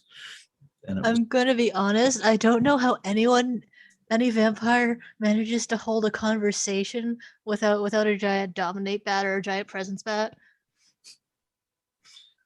well, it has to be Sage done, right you know, now. Oh, especially wait, if you're Gus, then you have to deal with it, you know, Oh, in which case you have to use a real bat. yep. It's okay. Gus can That'll outsource his work. talking. That also works, right? The Yeah, Glock exactly. bat. Does a ghoul then become a vampire by like Interview with Vampire rules, where you're going to be near death and then drink Yeah. the blood? Yeah, Interview of the Vampire is very much the same as the situation. Ghouls are often interchangeably termed retainers, although that's not technically correct, but usually if someone says retainer, they're talking about a ghoul. And a childer is the name of like my childer is the vampire that I created. Yeah. My sire is the vampire that created me as a vampire. Also, their main headache apparently. Headache, yeah, right. So yeah, and oftentimes ghoul is a stepping stone towards becoming a vampire. You might consider that you might consider the ghoul that you've had for 300 years to be the best candidate because they already understand the ins and outs of vampirism, having served you for 300 years or what have you, or even 3 years, depending on who you are and where you are on the scale of damnation. It's kind of like a better version of the servant from What We Do in the Shadows. Right. Yeah. Right. It's like a Renfield, basically, a kind of a Renfield type character. Okay, I've got a question. Hmm. So you said there were like what 70-ish vampires, not including us, Yeah. around. Yeah. What's the clan distribution? Honestly, that's a bit trickier. It's pretty mixed up. They're not all the same sizes. Definitely not. Which is Yeah, the because- smallest. Clearly, Ventru Yeah, actually 50% Ventru Ventru. represent probably a quarter of all the vampires. Yeah, because like I count up the vampires and like count up Loden's everything, and then I There are haven't found another definitely- Malkavian, so it's like 5, 4, 3, Right. There's very few 2, Malkavians. 1. There's- the Malkavians in the city, if you count, bearing in mind that you've heard of Mm. mom and dad, mom and pa, plus Jason, plus Maureen, plus you, Yeah. you don't know of any other Malkavians in the city. Out of game, there's at least another 2, but you don't know who they are. At least Oh, and 2. there's no Other- Nosferatu in the city, of course, right? There's no Nosferatu. You're never gonna see one. Are the Right. Malkavians the one family in a caravan in like the backyard of Florida or something, Right. Yeah, not, that's not far from the truth. 5 miles from they're everyone? like They all hang out at they actually Hey. literally, Maureen O'Leary literally lives at the mental institution. Right. Yeah. That's So yeah. a Okay, choice. guys, ladies and gentlemen, thank you all for your time and efforts I, this don't- I evening. think there's not a single well-adjusted vampire in existence. I hope everyone's still having fun. That's the Mhm. priority. Cool. Yeah. Oh, If you have any yeah. feedback, thoughts, or ideas, do message me with them. Oh, Um, right, and in the chat. Yep. There is no Ventru Primogen, right? no, because there's a Ventru Prince. There's Right, no that's what I- Malkavian at all. So Right. There's no Enjoy your Malkavian Ventru Primogen Prince. either. Yeah, that's what I thought because he won. He would. Yeah, he would. yeah, he went. Right. But instead you have 2 Bruja Primogen. Isn't that weird? No. It's unfair. Okay. As a That's- Malkavian, I feel offended. So, okay, there's something I want to confirm though. Hmm? So what Prince Loden said to me was that he had also managed, Tony Perez had also managed to piss off his own clan, the Nosferatu. Right. Yeah. And that was Now you're going to implied, ask like, me why the his sire. Nosferatu was so pissy about it. And, Is that what you- and then that was implied something to do with his sire. I was like, yeah, no. Psh. But then the guy implied that maybe he was just white knighting his childer. I think he was trying to get something from us. Yeah, so like clearly there's something up there, but I didn't want to bring it up in front of everyone. Because that's stupid. I'm not gonna bring that up in front of everyone. Hmm. Ah, well. Well, there you go. Welcome to mystery. Chicago by Night, Joe. I hope you had fun. Yeah, welcome.